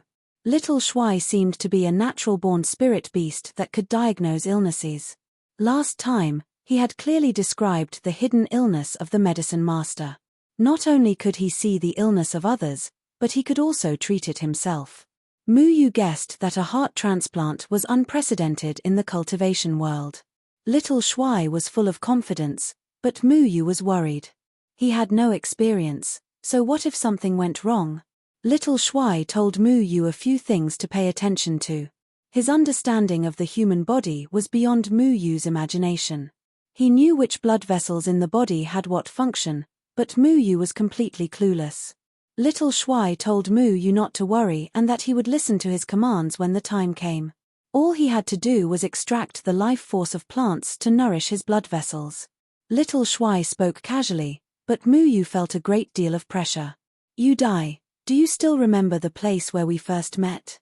The nameless swordsman hugged Yu Dai, completely unlike the cold swordsman in the outside world. At this moment, he was a gentle man, as gentle as water. Of course I remember, idiot. You competed with others and won, but it was a Pyrrhic victory. When I saw you lying in front of my house covered in blood, I was scared to death. Yu Dai smiled. But you still saved me. The nameless swordsman caressed Yu Dai's face. This familiar face, he wanted nothing more than to engrave it in his mind. He was afraid that he would never be able to do this again. He couldn't bear to part with her, but he had to save her. If only one of them could live, he would choose her. I couldn't let you die alone in the snow. Yudai nestled in the nameless swordsman's arms. She was very indifferent to death. She had a congenital illness, and even a famous doctor said that she wouldn't live past the age of 20 until she met the man beside her. The nameless swordsman had gone around begging for life-continuing pills, helping her live for so long. Being with him was the happiest thing in her life. To be able to die peacefully in his arms, she was already very satisfied. She didn't need to ask for anything else. She still didn't know how much the nameless swordsman had sacrificed for her. Besides, Master, you are the best person to me. The nameless swordsman's finger brushed across Yudai's cheek. He felt very sad. He would never be able to protect her again. But he didn't regret it. His heart was beating in Yudai's chest. What was there to regret when he was able to live with his beloved? You never mentioned your master to me. This makes me very curious, Yudai said. He has nothing to say. I met you, and that is enough. The nameless swordsman hugged Yudai tightly. Darling, promise me that after I die, you must live well. I know that your greatest wish in life is to find the person who taught you the sword art. I will help you find him in the sky, Yudai said seriously. The nameless swordsman sighed. Don't say such silly things. Go to sleep. Yudai obediently nodded and slowly fell asleep in the nameless swordsman's arms. She slept very peacefully because she was sleeping in the arms of the man she loved the most. Nothing could harm her. This man would protect her safety. What was there to be afraid of? Muyu looked at the woman sleeping in the nameless swordsman's arms. She didn't know what choice the man she loved had made for her. She didn't know what would happen next. She didn't know that her heart would be replaced by the man she loved. She would live, and he would die. By the time she found out, it would be too late. How would she react? Would she hug the man she loved and cry herself to death? Would she accept all of this? Would she live a good life for him? Muyu didn't dare to imagine the scene tomorrow. He didn't know how he would comfort her.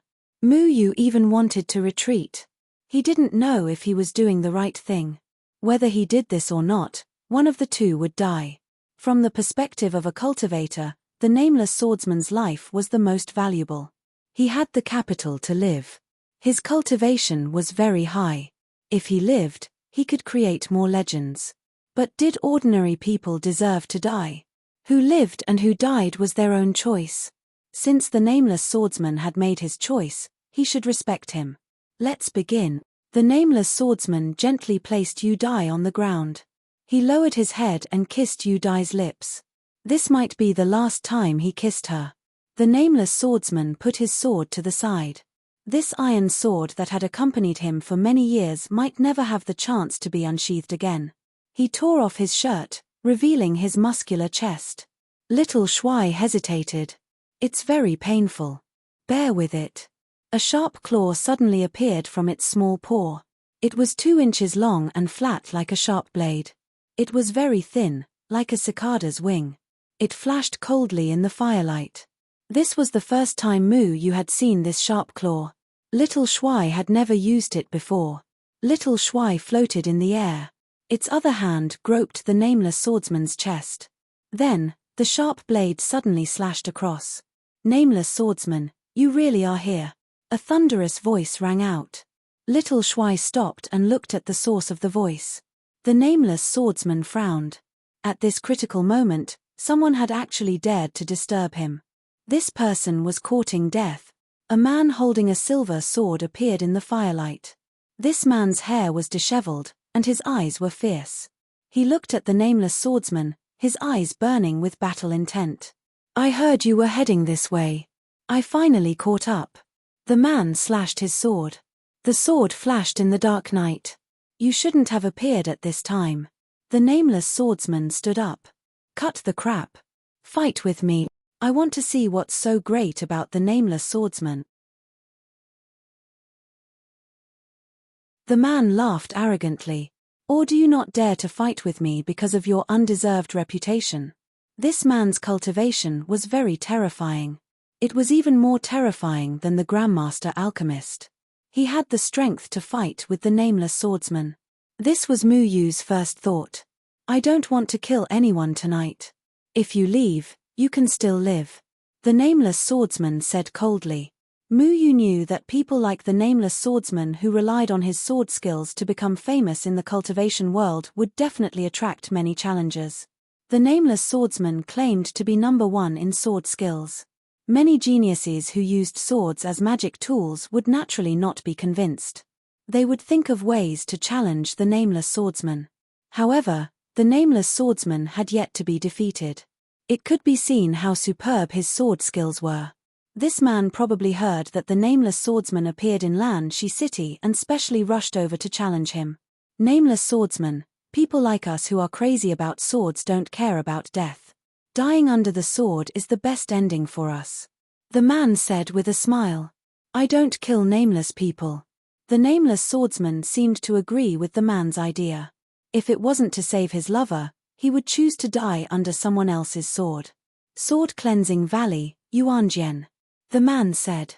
I've heard of you. Sword Cleansing Valley's sword god's successor. If I kill you, your Sword Cleansing Valley will have one less genius. The Nameless Swordsman said. If I kill you, there will be no more Nameless Swordsmen in this world. Yuanjian's gaze was piercingly cold. I won't die by your hands. The Nameless Swordsman glanced at Yu Dai. Yu Dai wasn't awakened. She was still sleeping soundly. He wouldn't die by Yuanjian's hands because he still had unfinished business. Me too. Yuanjian's battle intent soared to the sky. The two's gazes created sparks in the air. Their auras continued to rise. Mu Yu took a step back. Their level of battle was too big. It wasn't something he could withstand. The Nameless Swordsman soared into the sky and flew into the distance. He couldn't let the battle hurt Yu Dai and the others. One sword. The Nameless Swordsman untied the cloth, revealing an ordinary-looking iron sword. It was bumpy and full of cracks. It seemed like it would disintegrate with a touch. However, it was this inconspicuous iron sword that made him famous. People in the cultivation world didn't know his name. They only knew that he had an iron sword. Thus, he became the Nameless Swordsman. Insolent, Yuanjian saw that the Nameless Swordsman was looking down on him. He immediately raised his sword and disappeared into the night sky, leaving behind a dazzling silver light. The Nameless Swordsman stroked his iron sword. He seemed to be comforting his old comrade. His gaze became sharp. He grasped the iron sword in his hand and stabbed out. It was an ordinary sword. He pushed his hand forward and the iron sword slowly left his hand. Anyone could do it. The trajectory of the sword was so clear. Anyone with a little bit of foundation could dodge it. It was an extraordinary sword. The sword left his hand slowly, but it contained the power of 1,000 catties. It was as if this sword was the only thing left in the world. It pressed down heavily on everyone's eyes. No one dared to look directly at it. Yuanjian's figure appeared. He looked at this sword in surprise, and the surprise in his eyes turned into fear. That sword looked simple, but the flickering sword intent was so awe-inspiring. He raised the sword in his hand. He could not possibly lose. Mu Yu looked at the sword in a daze. In his eyes, it wasn't just one sword. The sword came from the Nameless Swordsman's hand, but it also seemed to be stabbing Yuanjian from all directions. It was as if there were several Nameless Swordsmen attacking Yuanjian at the same time. Yuanjian was attacked from all sides and was in danger. He wanted to dodge, but Mu Yu knew that he couldn't. Because there was only one sword. Isn't this the last move of the 9 forms of the Dustfall, 9 return to 1? Mu Yu's eyes widened. His master had once used this move. It was a simple move, but nothing could be looked down upon. With his cultivation during the Jindan period, he severely injured Gui Shenyu, who was in the nascent soul stage. Mu Yu still couldn't use this move. His master said that he had to comprehend this move himself. Mu Yu closed his eyes. He imagined himself as Yuanjian. He had the 9 forms of the Dustfall. He could use different moves to resolve it, but he always felt that something was missing. He couldn't completely resolve this move. His 9 forms of the dustfall seemed to lack a trace of sword intent. Mu Yu thought of himself as the nameless swordsman again. He could attack the distant sword from all directions at the same time, but complicated moves were the easiest to break. The Great Tao was simple. He only needed one sword to kill the distant sword, but how could he combine the 9 swords into one? Mu Yu seemed to have touched upon the deepest profoundness of the 9 forms of the dustfall. He was about to grasp that layer of sword intent, but there was always a layer of gauze that he couldn't grasp. What was the difference? Mu Yu's flying sword was already in his hand. He was minding his own business. The 9 forms of the dustfall were constantly changing in his hand. He was immersed in that layer of faintly discernible sword intent. His heart was incomparably calm. He was about to grasp something, but what was it? One sword. Mu Yu's mind flashed. He knew what this was. The most powerful part of the 9 forms of the dustfall wasn't that it had 9 profound sword moves, but that it could be used at the same time. The opponent had to deal with all 9 sword moves at the same time. But in reality, there was only one move. 9 returned to 1. Mu Yu kept on making this move. He only used one move, but in reality, he used 9 sword moves. In an instant, he used 9 sword moves, but in reality, it only looked like one move. Suddenly, a green light flashed on the flying sword. The wooden sword that was bitten beyond recognition by the insects separated from Mu Yu's flying sword. It seemed to have been squeezed out by the shadow clone sword.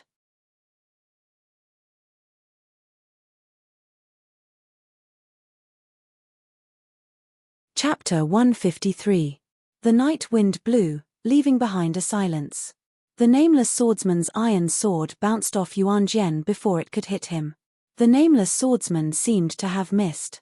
However, the air was filled with a cold killing intent. Yuan Jian's sword was still in his hand.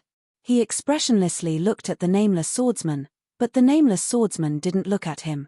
The nameless swordsman withdrew his sword and didn't attack a second time. He wrapped the iron sword in cloth and no longer paid attention to Yuan Jian. He landed on the ground and slowly walked towards Yu Dai. Yuan Jian's entire body suddenly erupted with waves of wild sword energy. With him as the center, the sword energy slashed out in all directions. Intense spirit energy fluctuations appeared in the air. The sword energy killed everything within 1,000 feet. All living things were destroyed by the wild sword energy. Bang! Yuan Jian's body fell vertically to the ground like a kite with its string cut. Like a sandbag, he fell into the grass. There was no extra struggle, nor was there any explosion. He just lay there motionless on the ground. His body was still warm, but his vitality was quickly slipping away. The successor of the sword god of Sword Cleansing Valley couldn't even last a single move in front of the nameless swordsman, but all of this had nothing to do with Mu Yu. He was still immersed in his own domain, trying to grasp something. However, that trace of enlightenment was sometimes far and sometimes near, making it impossible for Mu Yu to approach. He didn't give up. He continued to perform his 9 guides of the heavenly sword, wanting to pierce through that barrier. The nameless swordsman thoughtfully looked at Mu Yu. His sword had allowed Mu Yu to comprehend something. This was something he hadn't expected. The nameless swordsman didn't disturb Mu Yu because he knew that if he woke up Mu Yu in this situation, Mu Yu's mind would likely split and he would suffer irreversible damage. He didn't care about Mu Yu's life or death, but Mu Yu was an important figure in saving Yu Dai. Once something happened to Mu Yu, there would be no hope for Yu Dai. It was late at night. The nameless swordsman stood there, quietly guarding Mu Yu. Dawn came quietly, and the sky showed the white of the fish belly, but Mu Yu was still not awake. Yu Dai woke up. She looked at Mu Yu in confusion. The nameless swordsman shook his head, indicating that she shouldn't disturb Mu Yu. The nameless swordsman found a shady place for Yu Dai to sit down. All he could do now was wait. However, Yu Dai's coughing became more and more intense. Her face was completely pale. The nameless swordsman looked at Yu Dai with a pained expression. He hugged her tightly and looked at Mu Yu anxiously. The sun slowly rose into the sky, roasting the earth and Mu Yu on the grass. However, Mu Yu remained motionless. He had played out the 9 temptations of the heavenly sword in his mind no less than 1,000,000 times. He felt that he was about to grasp the crux, but he still lacked something. What was it? Muyu wasn't sure either. The sun had already set, and Yu Dai's life was nearing its end. She had already fallen into a coma. The nameless swordsman gave Yu Dai the last life-continuing pill. The life-continuing pill wasn't as effective on mortals as it was on cultivators. After all, the bodies of mortals were weaker than cultivators. The nameless swordsman knew that the life-continuing pill didn't have much use. At most, it would allow Yu Dai to breathe for a few more hours. The nameless swordsman wanted to wake Muyu up several times, but he resisted the urge. He was in a dilemma. Waking Muyu up might hurt Muyu, but if he didn't wake Muyu up, Yu Dai couldn't wait any longer. He became more and more irritable. Can't the heart change without him? This was the 3rd time the nameless swordsman asked Little Handsome. No. Little Handsome wagged his big tail. He was too lazy to answer. Muyu didn't know how much trouble his comprehension had brought to the nameless swordsman. He played the 9 stances of the falling dust in his mind over and over again. He was looking for the most perfect point. How to make the 9 swords return to 1 was the problem he needed to solve. He needed help, unless he could see Fenghouchen use the 9 swords return to 1 again. He just needed to grasp the right timing of the 9 swords return to 1 from Fenghouchen's return to 1 sword. But this was impossible. Fenghouchen was far away in the remote Moyun mountain range. A sharp sword intent suddenly entered Muyu's mind. Muyu didn't know where it came from, but this sword intent was so domineering that it seemed to be the only thing in the world. This sword intent only stayed in Muyu's mind and didn't cause any damage. Muyu carefully pondered over this sudden sword intent. He suddenly understood. This seemed to be a simple principle, but he took a big detour. 1 sword. With 1 sword in mind, no matter how many sword moves there were, he could defeat them with 1 move. This was the profound meaning of the falling dust mantra. Muyu opened his eyes. A bright light flashed through his eyes. The shadow clone sword in his hand broke through the air. A sharp explosion rang through the air. It was like a shadow passing through the air, causing the air to heat up. The shadow shot out with a whoosh.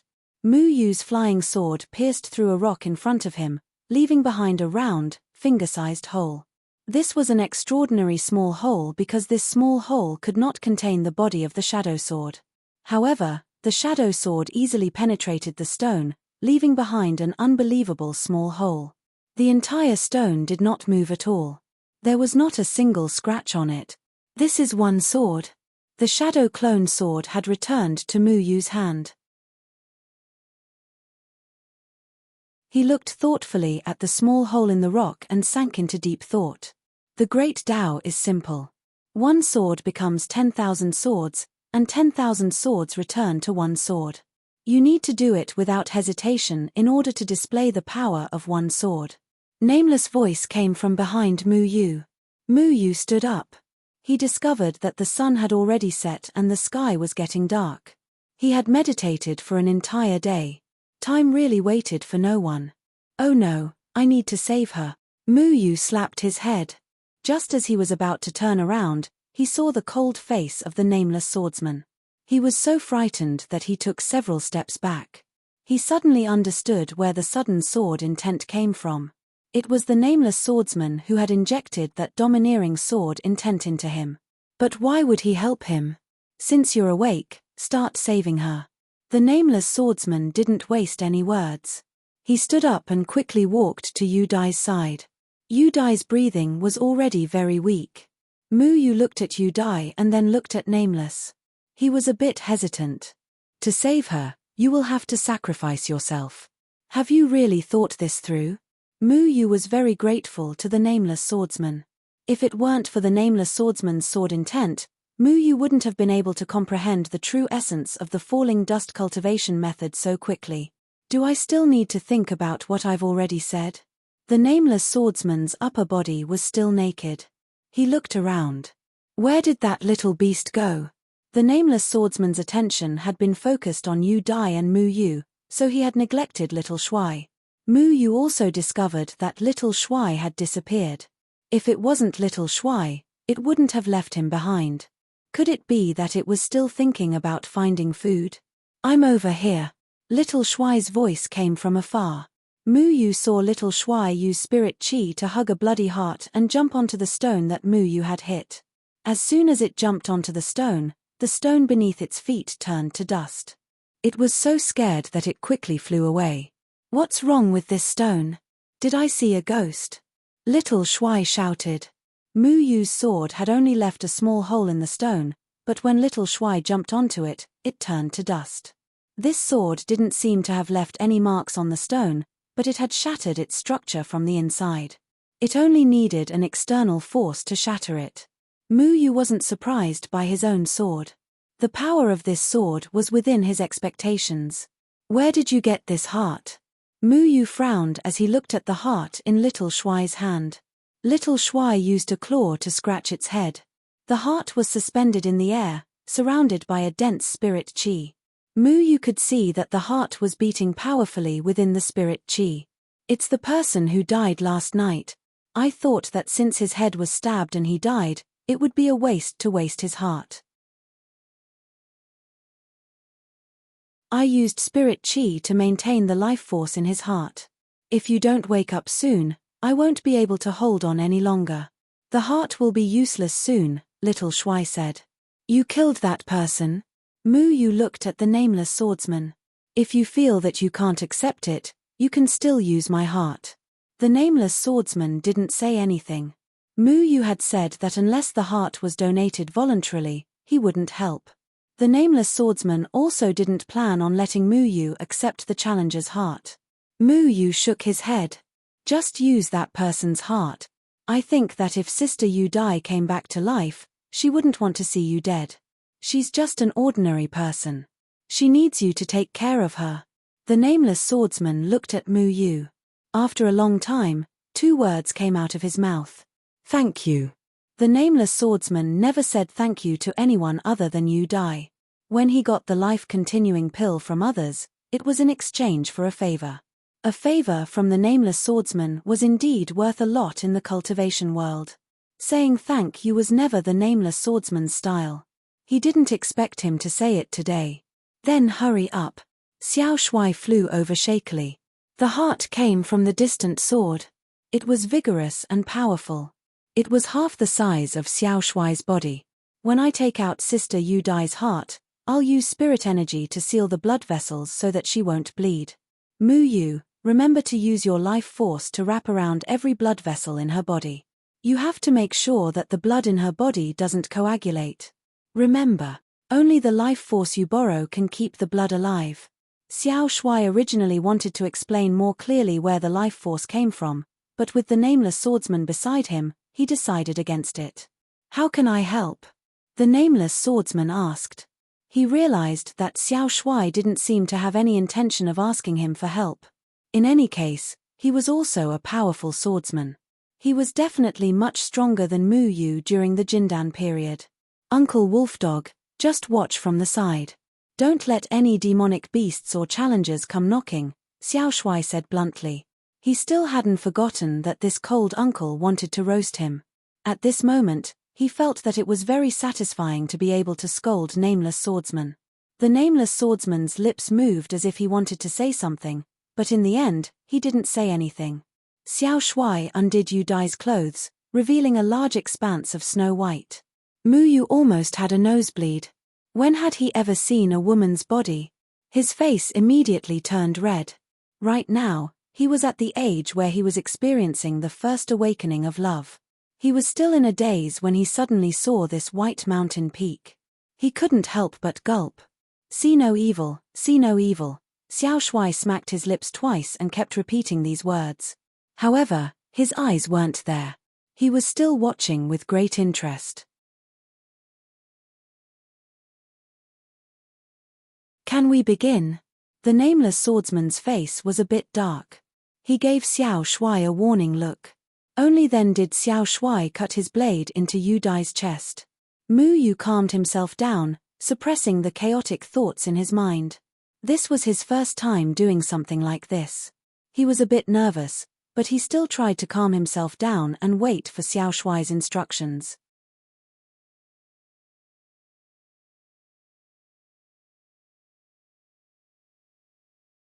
Chapter 154. As night fell, the nameless swordsman took out the pill flamestone. He poured his spirit energy into the pill flamestone and lit up the surroundings. He nervously watched Xiao Shuai work. He felt that it was ridiculous that he had placed the life of his beloved in the hands of a little squirrel. He even wondered if he had gone crazy. So many people couldn't cure Yu Dai. How could this little squirrel that had almost been roasted by him save Yu Dai?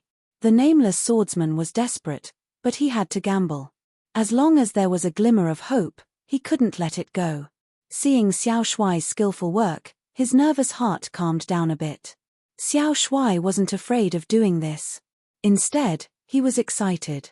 It didn't feel strange at all. It was as if he was born with this ability. Mu Yu followed Xiao Shuai's instructions. His nerves were tense, afraid that something would go wrong. Xiao Shuai skillfully took out Yu Dai's shrunken heart. Then he quickly transplanted Yuan Jian's heart into it. Next, he carefully stitched up every blood vessel in the heart. During the stitching process, Mu Yu's life force helped a lot. Mu Yu's life force allowed the stitched wounds to quickly heal. Once everything was ready, Mu Yu began to heal the external wounds under Xiao Shuai's guidance. He was on tenterhooks during the entire process. He even had to make sure it was working before he dared to start. Okay, now we just need to stitch up the wounds. You can help heal them. After Xiao Shuai said it was done, Mu Yu was relieved. He lay down on the ground and relaxed his tense nerves. He was panting, his body was soaked in sweat, and most of his spirit energy had been used up. He was considering whether or not he should use the life force of the trees to heal himself. The nameless swordsman walked over and poured his spirit energy into Mu Yu's body. At least he has a conscience. Mu Yu muttered in his heart. I owe you my life. The nameless swordsman's voice was cold and emotionless. He would only show his emotions in front of Yu Dai. Sister Yu Dai will recover after resting for a while. Uncle Wolf, you actually wanted to roast me. Just thinking about it makes me angry. Little Handsome was also a little tired. He was still brooding over this matter. What are your names? The nameless swordsman asked Little Handsome. Remember, my name is Xiao Shuai. Xiao is Xiao as in Xiao Shuai, and Shuai is very, very handsome. Xiao Shuai put his hands on his waist and wagged his big tail. My name is Mu Yu. Mu Yu saw that Yu Dai's breathing had gradually stabilized, and her complexion had also begun to regain some color. This was a good sign. In the future, if you have any problems or want to kill someone, as long as you say it, I will do it for you, the nameless swordsman said. Who knows what will happen in the future? In any case, it's good enough that you didn't kill us. Mu Yu didn't care about the nameless swordsman's promise. A favor from the nameless swordsman might be a priceless treasure to many people, but to Mu Yu, it was illusory. He didn't even know where he would end up in the future. Even if he encountered something troublesome, would the nameless swordsman always be by his side? I want a lot of drumsticks, enough to eat for several days. You are so strong, you must have money on you, right? Little Handsome gestured and said disappointedly. Money? Are you talking about spirit stones? The nameless swordsman frowned. Generally speaking, people with high cultivation would never worry about the problem of spirit stones, because they had enough capital to get whatever they wanted. However, the nameless swordsman shook his head. I don't have a lot of money. Ever since I got together with Yu Dai, she won't let me rob people, so I'm still poor. If you want spirit stones, I can borrow them without telling her. Just don't tell her. That poor bastard also doesn't have any money. Are you sword wielders all poor? Little Handsome pointed at the dead distant sword lying in the distance. It actually took the time to search its body. It was really a rare item. The nameless swordsman didn't say anything. For cultivators like them who pursued the highest level of swordsmanship, they didn't care too much about material things like money. Besides, if they wanted money, it was just a matter of saying a word. Thinking about it, who wouldn't be willing to give them money? Yu saw that the sky was getting dark. He couldn't help but want to sleep. Today was really too tiring. Little Handsome was still full of energy. Yu had no choice but to stuff the stored drumsticks into his mouth so that he wouldn't disturb his sleep. When he woke up the next day, Yu Dai also woke up. She didn't know what happened last night. She just felt that her body was getting better. She thought she was going to die, but now it seemed like nothing had happened. At this moment, Little Handsome was rubbing against her chest like a spoiled child. Little Handsome liked to rub against the soft places of any girl he met. Most importantly, none of the girls pushed Little Handsome away. They were all very happy to meet such a cute little beast. This made Yu very jealous. I really want to be a cute little beast. Yu rubbed his chin. The Nameless Swordsman and Yu saw Little Handsome's shameless behavior and were a bit unhappy. The former was hostile, the latter was envious. Uncle, it seems like big sister Yu Dai is fine. Yu walked over and patted the Nameless Swordsman's shoulder. Then he suddenly remembered that he wasn't that familiar with the Nameless Swordsman. Patting his shoulder was a bit too much. Fortunately, the Nameless Swordsman didn't say anything, nor did he show any dissatisfaction. I don't plan on telling her about what happened last night. I don't think she will accept the fact that she has someone else's heart in her body. The Nameless Swordsman said. Yu nodded. He looked at the sky. Today's weather was good, so he had to continue on his journey. Little Handsome was still rubbing against his chest. Sometimes being cute was a kind of pervert's capital. We have to go. You don't have any objections, right? Yu asked. I will remember everything. The Nameless Swordsman suddenly reached out and grabbed Yu's right hand.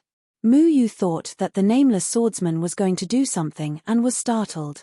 However, a sword chi suddenly pierced through Yu's right arm.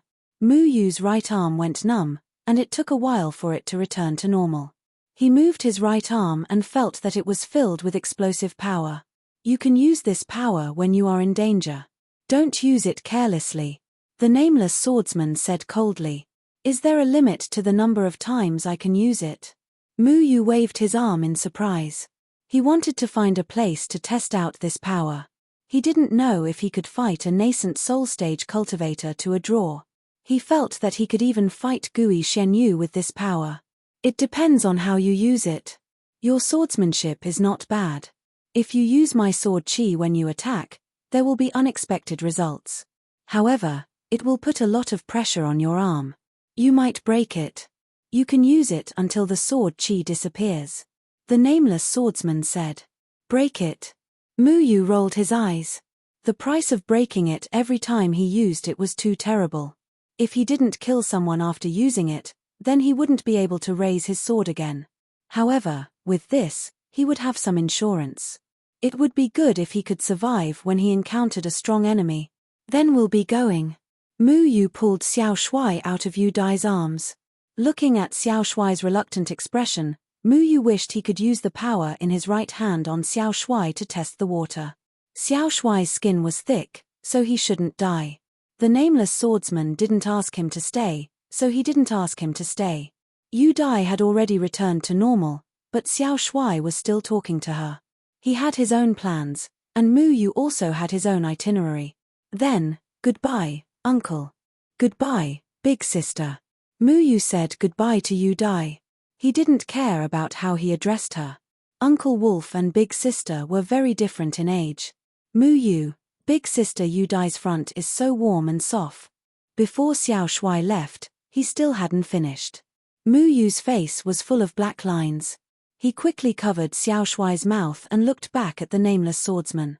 He found that the Nameless Swordsman's face was also black. If it wasn't for Xiao Shuai's help, the Nameless Swordsman would have already caught Xiao Shuai and beaten him up. Yu and Xiao Shuai once again set foot on the road to the floating immortal island. They traveled very slowly. According to Cai Lai, the floating immortal island usually didn't allow others to enter.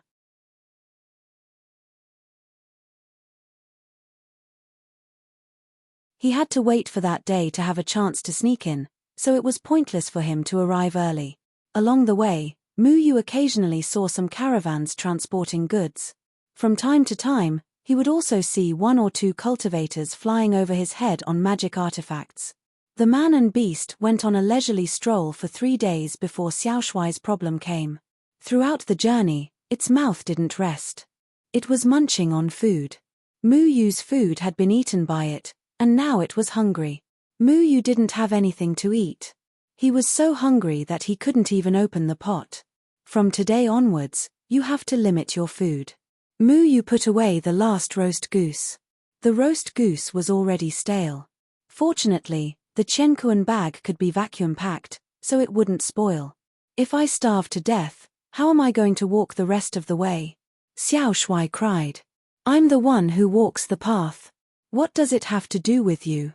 Yu climbed over a mountain. A valley filled with fog appeared in front of him. I've been cheering you on. If there's no food, I won't cheer anymore. Xiaoshuai had a lotus leaf on its head. In the hot summer air, it was fanning itself with the leaf in its hand. Yu ignored it. He looked at the valley in front of him. The fog was so thick. What if he got lost in the valley? He planned to fly through the sky and go around the valley. However, he suddenly saw a stone tablet not far in front of him. Yu ran over and saw a few words on the stone tablet. There's a heavenly demon fruit in the valley. Take it and you'll be rewarded. Withered tree evergreen. Yu read it from beginning to end a few times. What's a heavenly demon fruit? Who's withered tree evergreen? Is he trying to be famous by setting up a memorial arch here? Why does it feel weird? Yu, can a heavenly demon fruit be eaten like an apple? Does the reward mean that it's fulfilling my wish? I want a lot of roast chicken and roast goose. Xiaoshuai was elated as his imagination ran wild. As for what a heavenly demon fruit was, Xiaoshuai wasn't too sure. I want to eat an apple too. Yu rubbed his hands together. He decided to go in and take a look. At this moment, a discordant voice sounded. You want to get a heavenly demon fruit from withered tree evergreen in your little Jindan period? What a joke. A young man didn't even look at Yu as he rushed into the valley alone. He was a nascent soul cultivator. Yu only saw that he was wearing yellow clothes. Don't look down on people. Xiaoshuai waved his fist behind him. Yu was also very unhappy. He followed the young man into the valley filled with fog.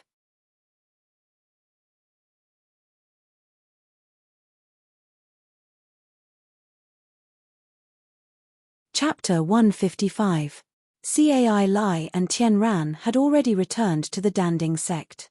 The medicine master didn't send Tian Ran back immediately because he had to inform the Danding sect master about the appearance of human in Lanshi City. He told Tian Ran to stay with Cai Lai and not to disappear again. Seeing the figure of the pharmacist hurriedly leaving, Cai Lai tiptoed up a tree and secretly took out a wine gourd from his heaven and earth in the sleeve. He pulled out the cork and secretly took a sip of the wine. Intoxicated, he let out a few sounds. Then, he seemed to have thought of something. Oh, I forgot something. What's wrong? Tian Ran sat under the tree and asked absent-mindedly. She had been fooling around with Yu for more than a year and was inseparable from him. She wasn't used to being separated from Yu all of a sudden. If Yu wants to go to Fujian Island, there's a withered tree valley on the way there. He mustn't go there. Cai Lai said worriedly. He wasn't sure if Yu would take a turn. If he followed the main road, he would definitely pass by there. Ah! Withered tree valley? The elders warned us not to go there. Will big brother Yu be in danger? Tian Ran suddenly became nervous. It was obvious that Tian Ran knew what kind of place withered tree valley was. Cai Lai scratched his head and said hesitantly, he won't go in there, right? He just needs to fly through the air. However, Yu had already entered withered tree valley. There was a river in the valley. After Yu entered, he walked along the river bank. He originally wanted to follow the youth, but the youth ran too fast and lost sight of him.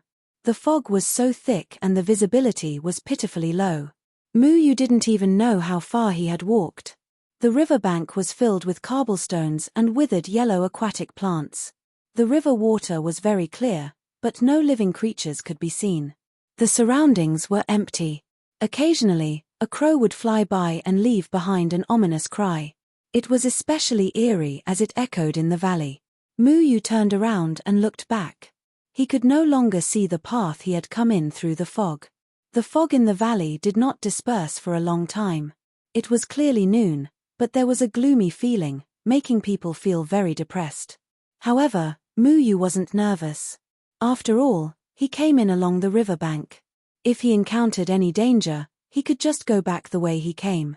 He continued to move forward. After walking for a while, he suddenly realized that the color of the fog in front of him seemed to have changed. It turned into a miserable green color. Is this poisonous? After walking for so long, Muyu still hadn't seen a single shadow. He felt a little scared. This green fog made people panic just by looking at it. He wasn't afraid of poison since he had brought a lot of root grass seeds with him. If he was poisoned, he could just hasten the growth of the seeds and hide in the plants. Catcher. Muyu only focused on the front and ignored his feet. He seemed to have stepped on something.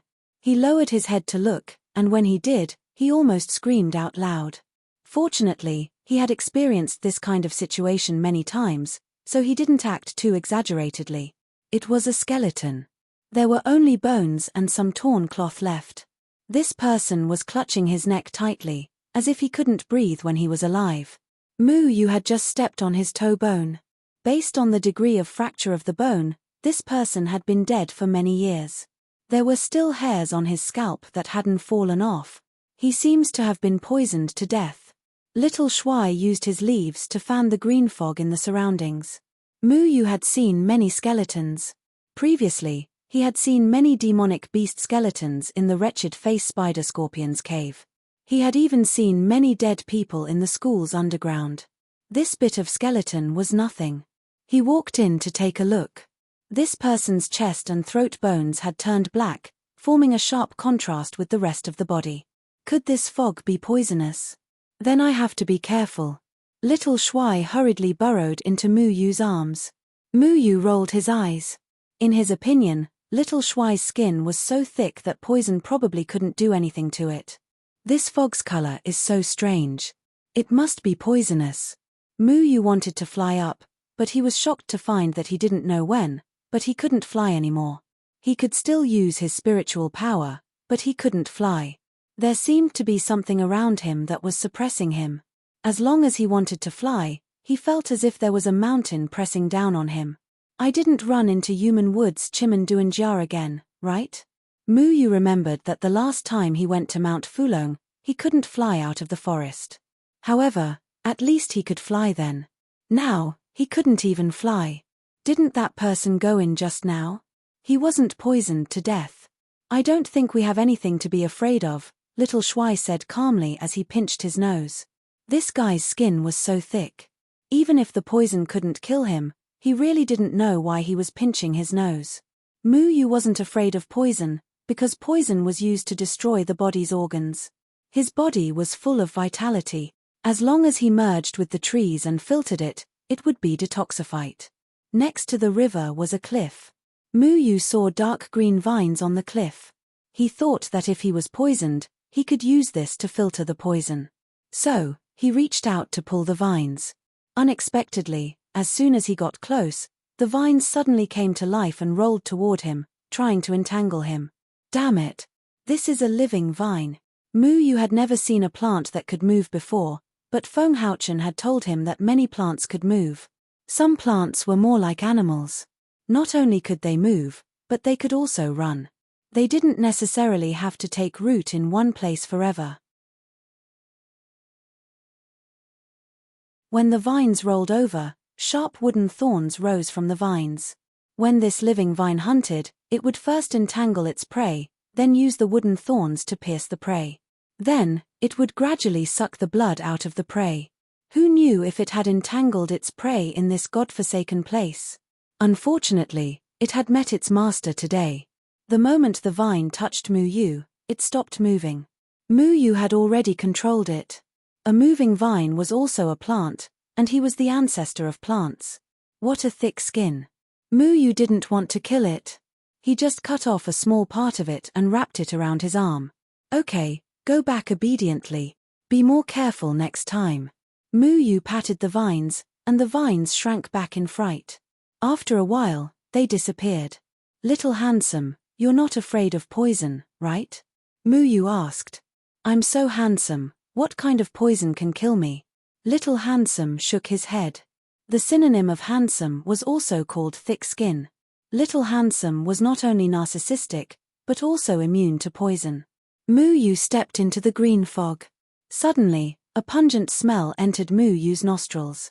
Yu immediately felt a little dizzy. He paused and wrapped the vines around his nose to filter out the toxins so that the vines would be poisoned. The visibility in the green fog was even lower. Yu couldn't even see the river under his feet. He had to be careful at all times to prevent any monsters from coming out of nowhere.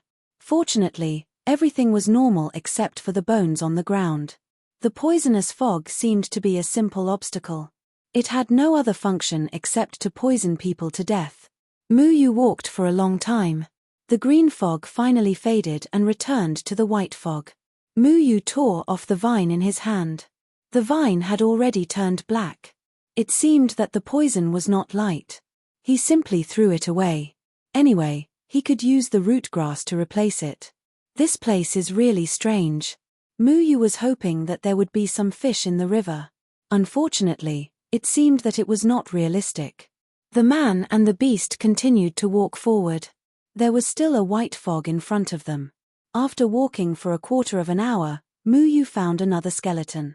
This skeleton didn't show any signs of poisoning. It had died while sitting cross-legged against the cliff. An ominous premonition spread in Yu's heart. He felt that he shouldn't have walked into this valley.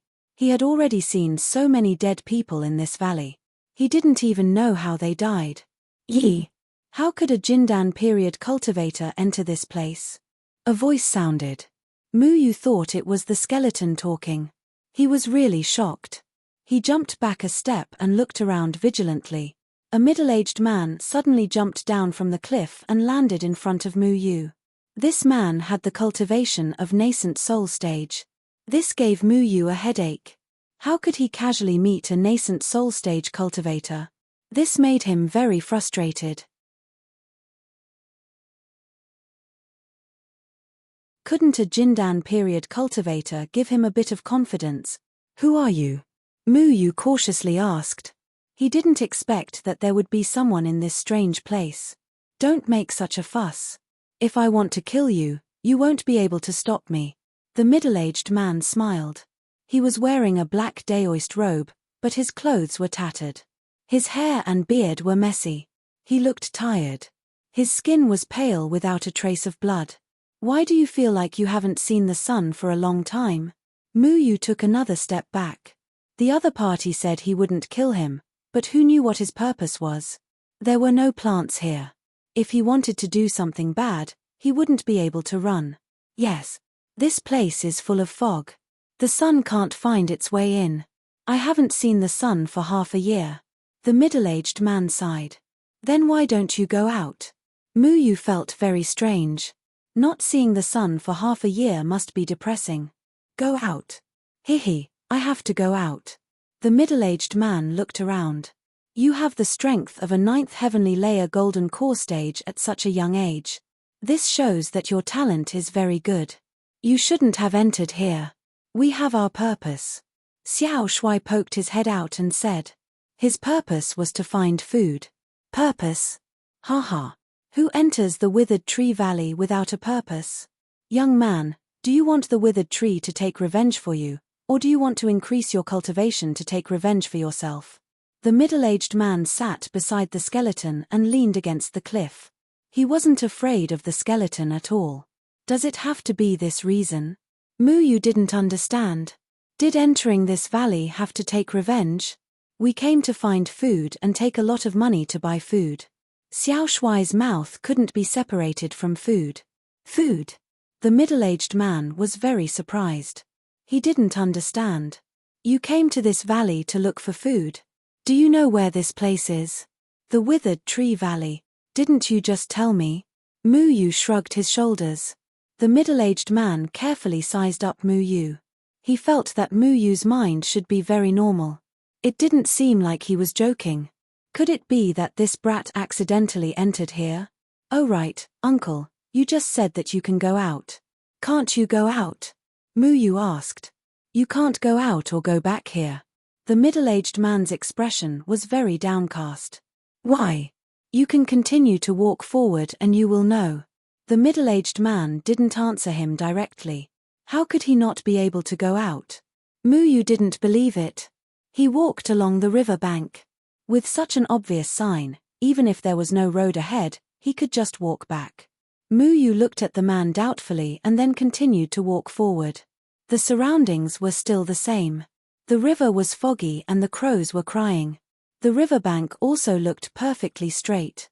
Could it be that it would turn back by itself? Mu Yu kicked something.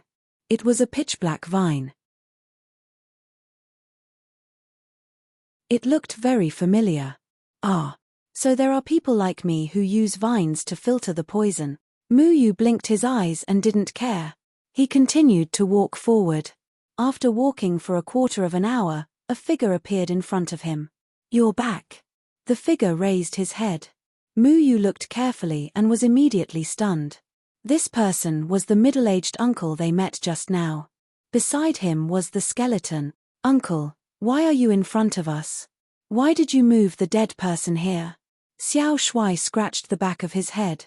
Mu Yu's face was full of shock. He remembered that pitch-black vine just now. It didn't belong to anyone. It was clearly his. He took a big circle and returned to the original place.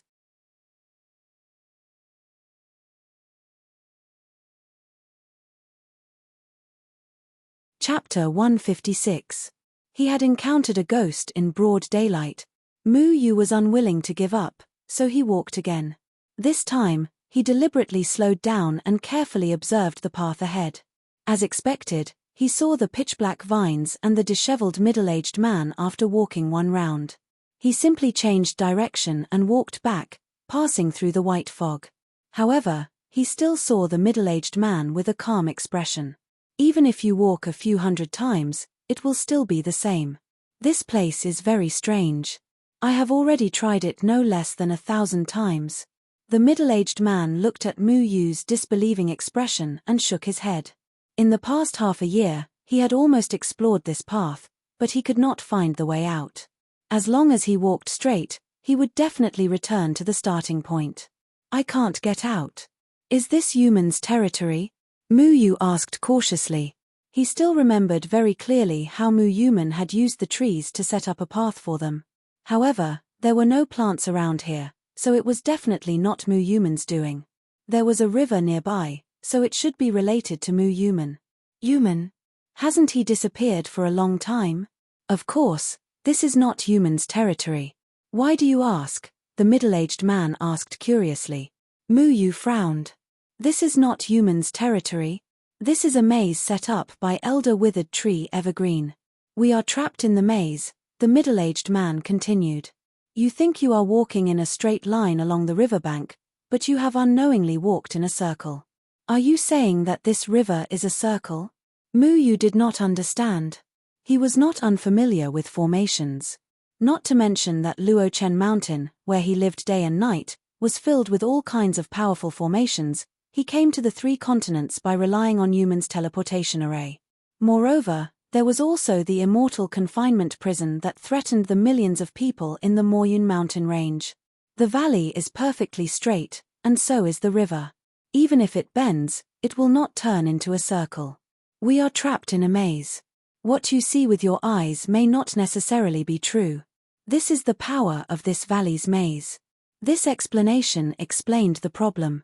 Mu Yu had used Sai Nan to guide him so that he wouldn't be affected by Yuman's array.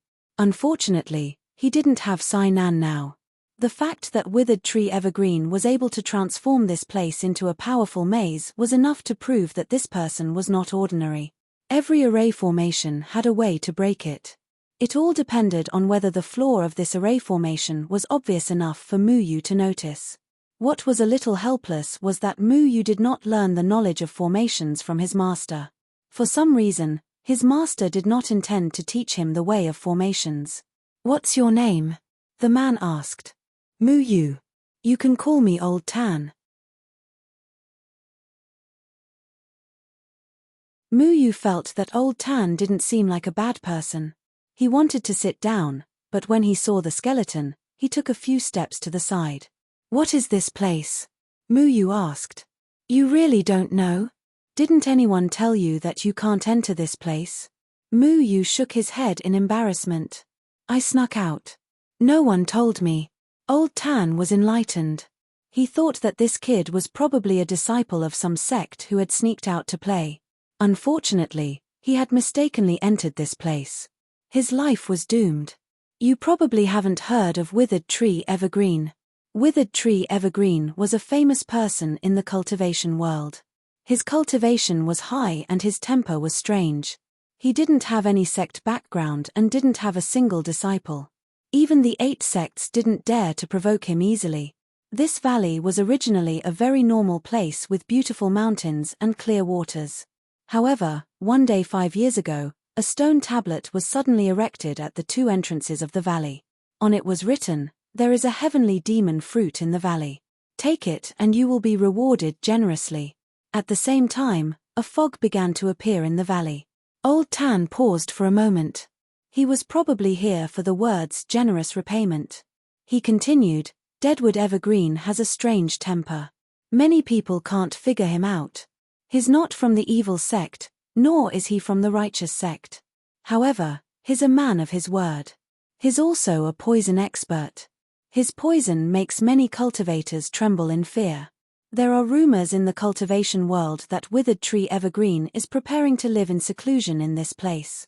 He should be looking for a successor, so he set up these tests in the valley. However, he hasn't confirmed it himself. Only people below the out-of-body stage can enter this valley. In other words, the highest cultivation level that can enter is only at the nascent soul stage. Why were the restrictions so similar to the Moryun mountain range? Mu Yu muttered. However, soon, even nascent soul stage cultivators couldn't enter the Moryun mountain range. Therefore, there was still a difference. According to Old Tan, many people were eager to give it a try. A large number of nascent soul stage cultivators from the Jindan stage poured in from the beginning. They all wanted to search for the so-called heavenly demon fruit. Some people came to join in the fun. Some people wanted to truly become Withered Tree's disciple. However, as soon as they entered, the green poisonous fog first poisoned the Jindan stage cultivators to death. Nascent soul stage cultivators could rely on their own cultivation to pass through. However, when nascent soul stage cultivators came here, they were also trapped in the maze. Some powerful people broke through the maze and continued to move forward. However, no one heard of anyone succeeding. In the past 5 years, this place was listed as a forbidden area. Many people from sects would warn their disciples not to step into the Withered Tree Valley.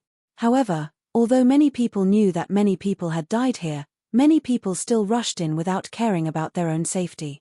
Some people wanted to obtain Withered Tree Evergreen's inheritance, or like Old Tan, let Withered Tree Evergreen help him take revenge. Old Tan must have formed a deep grudge with someone. He didn't have the ability to take revenge, so he had no choice but to come here to try his luck. Unfortunately, he was also trapped here. "We haven't even heard of this place. We just came here to look for food and money," Xiao Shui said innocently. "According to what you said, many people should have died. However, I didn't see many human bones. There were only a dozen or so." Mu Yu was puzzled. After dark, the riverbank is no longer safe. Demonic beasts will run out of the river to search for food. Those that can be eaten will be eaten on the shore. Those that can't be eaten will be dragged into the water. Most of the demonic beasts won't go into the green fog. When Old Tan mentioned those demonic beasts, his face revealed a trace of fear. With his nascent soul stage cultivation, he actually felt fear. Just how powerful were those demonic beasts? Then why is this skeleton so intact? Mu Yu glanced at the skeleton beside Old Tan. There were no bones missing from the skeleton, and the joints were all connected together. Old Tan sighed and said, "There is a type of demonic beast in the river called the melting water demon. The melting water demon's venom will instantly melt a person's flesh and blood. This guy was just too unlucky. He didn't take any measures in time at night, so he was splashed by the melting water demon's venom and directly turned into a skeleton. It's so dangerous here. Uncle, how did you avoid the attacks of the demonic beasts?" Muyu had heard of a demonic beast called the melting water demon before. This demonic beast used its venom to turn a person's flesh and blood into the purest blood energy before devouring it again. Many demonic beasts were unwilling to touch the bones that were stained with venom. This was also the reason why the bones were so well preserved. "Do you see it? Someone dug a cave in the cliff wall. That's where I'm hiding. You can't fly here, and the higher you climb, the greater the pressure." Old Tan sighed, "Very few people come here anymore. I haven't talked to anyone in half a year. We saw someone come in just now," Little Shuai said, "but we lost him. He's probably on the other side of the river." Old Tan was a little surprised. Ever since hundreds of people died here, no one in the nascent soul stage would think about the inheritance of the withered tree evergreen. In all these years, he had never heard of anyone succeeding. "Can we cross the river?" Muyu glanced at the other side of the river. The fog was too thick, so he could only vaguely see an outline. The river was about 100 meters wide.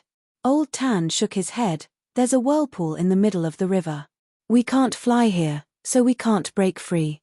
Fortunately, the water in the river can be drunk, otherwise, I wouldn't have been able to live for half a year. As long as there was spiritual energy, cultivators could do it without eating. The spiritual energy in the valley gave people a very oppressive feeling and was not suitable for cultivation, so Old Tan could only rely on drinking water to survive." "Aren't there living vines on the cliff wall? They don't attack people."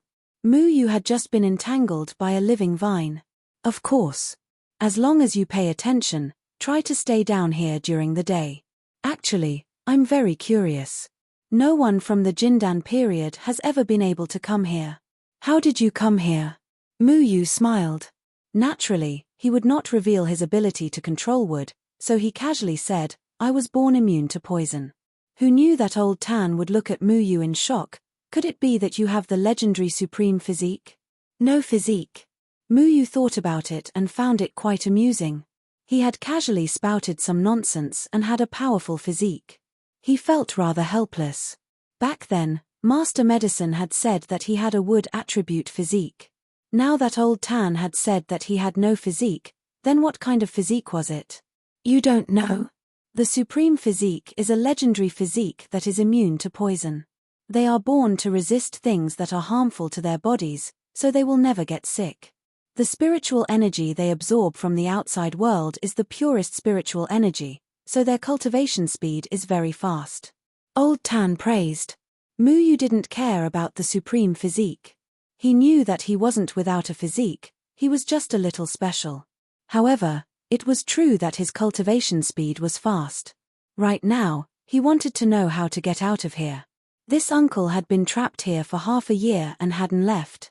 Could he get out? Night quickly fell. According to Old Tan, the riverbank was no longer safe. Old Tan was still considered a good person. He let Muyu squeeze into the cave on the cliff wall with him. It took a lot of effort to climb to this cave. They couldn't fly here, so the higher they climbed, the greater the pressure. Muyu was exhausted. The cave was very narrow and was man-made. It was only about 1 meter tall and 2 meters wide.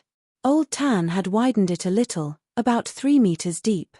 He had only widened it a little in half a year, so one could imagine the hardness of this mountain. Old Tan said that the spiritual energy here was thin and cultivation speed was slow.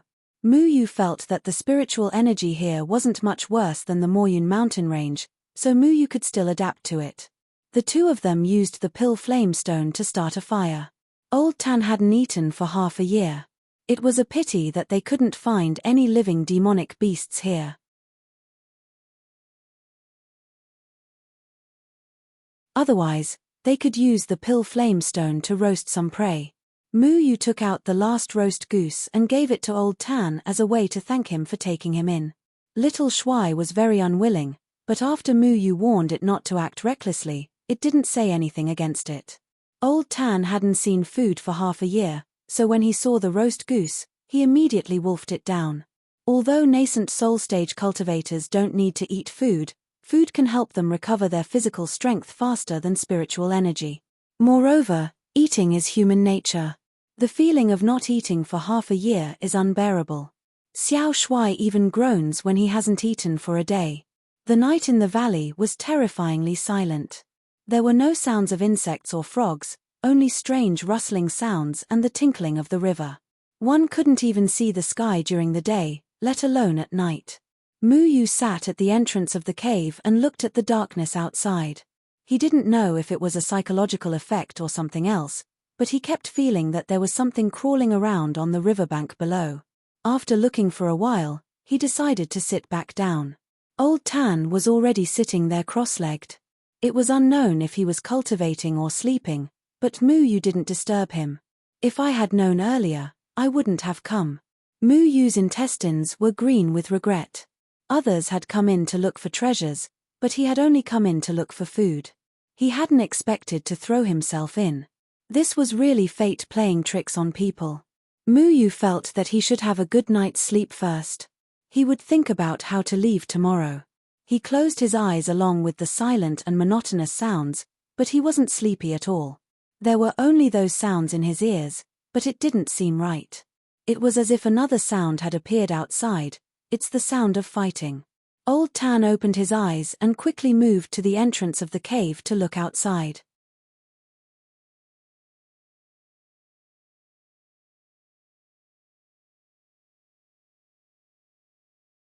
Chapter 157. It was pitch black outside, but there was a light not far away, as if someone had lit a fire. According to the distance of the light, that person should be on the opposite side of the river. From time to time, there would be a few vague curses. Then, there was a flash of green light. It was the flickering light of that person's magical equipment. He seemed to be engaged in a fierce battle with someone. That person should have come in with you, right? He shouldn't have lit a fire. At night, all the demonic beasts in the river will climb up. He will be besieged. Old Tan said indifferently. The people on the other side did not know that demonic beasts would appear in the valley at night. If he lit a fire, it would be equivalent to completely exposing his position to all the demonic beasts. Mu Yu did not know what the so-called demonic beasts were, but he was glad that he met Old Tan. Otherwise, he would probably be fighting with the demonic beasts tonight. That person was at the nascent soul stage, so he could hold on. He was only at the Jindan period, so how could he hold on for so long? Can we help him? Although that person's attitude towards Mu Yu was very bad, if they could stay together in this damned place, they would have a higher chance of survival. Help? How? If he is smart, he will extinguish the fire. Otherwise, more and more demonic beasts will be attracted over. When that happens, he will definitely die. Old Tan shook his head and returned to his cave. At such a long distance, he could not fly, so he could not see the situation clearly. When the time came, no one would know who he was fighting. Mu Yu thought about it and agreed. Right now, he was truly watching the fire from the other side of the river. As long as the fire was still there, the man would not be able to escape danger. Fortunately, after a while, that person seemed to have realized this problem. The fire on the other side disappeared, leaving only the light of the magical equipment. After a while, the light of the magical equipment also disappeared. It was unknown if that person deliberately did not emit any light or if he was buried in the mouth of the demonic beasts. The surroundings returned to silence. Mu Yu sat back in his cave. The only thing he could do now was to rest well and make plans tomorrow. That night, Mu Yu did not sleep well. He tossed and turned for a long time before falling asleep. Then, he had an inexplicable dream. He dreamed that he would be trapped in this damned place for the rest of his life. In the end, he could not stand the loneliness and wanted to commit suicide. Then, he saw Feng Haochen come over to stop him. Before he could rejoice, the people from Sanchong Palace came over and took Feng Haochen away. Mu Yu reached out to save him, but his hand hit the cave wall and woke him up from the pain. He turned around and went back to sleep. When he woke up the next day, he couldn't remember the dream at all.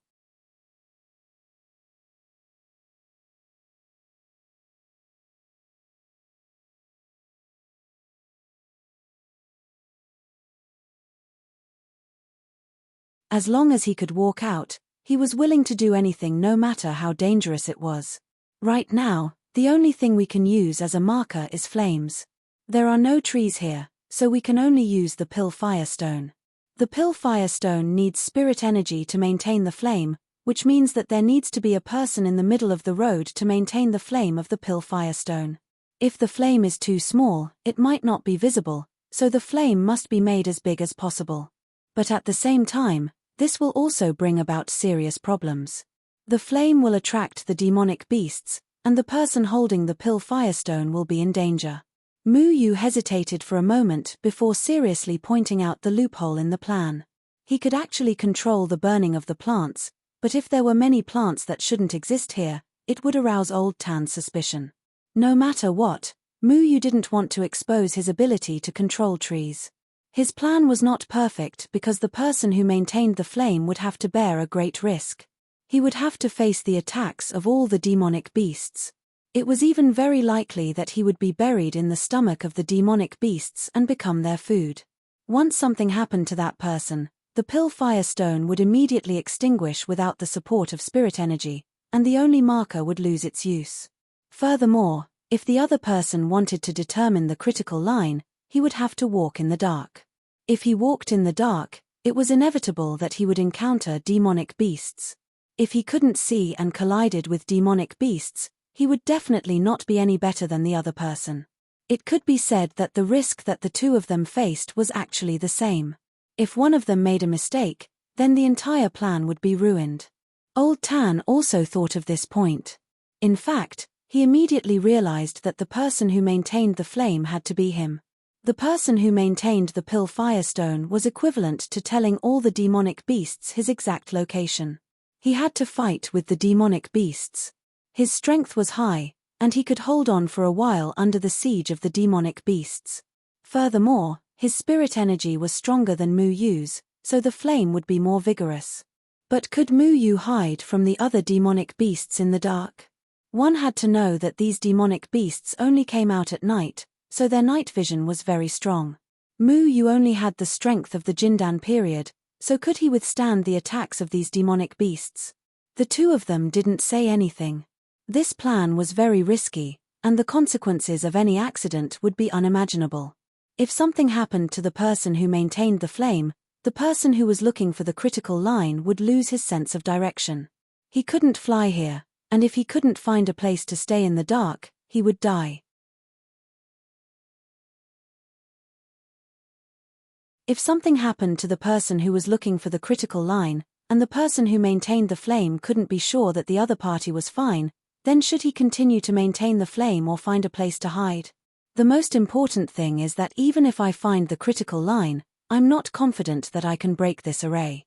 Mu Yu finally said, pushing the plan into a dilemma. This was like a semi-final. Even if you entered the finals, you weren't completely confident that you could win the championship. However, if you didn't enter the finals, you wouldn't even have any hope of winning the championship. I want to give it a try, Old Tan said solemnly. He had been trapped here for too long. If he didn't try, he would never be able to get out. The spiritual energy here was so thin that he probably wouldn't be able to reach the out-of-body stage in his lifetime. He had to try. If he tried, he might die, but if he didn't try, he would definitely wait for death. Mu Yu nodded. He had to try as well. He still had a lot of time waiting for him to squander. He couldn't fall in this godforsaken place. You're tuning in to the Celestial War YouTube channel. Don't forget to subscribe and join us on this journey to catch the most captivating stories.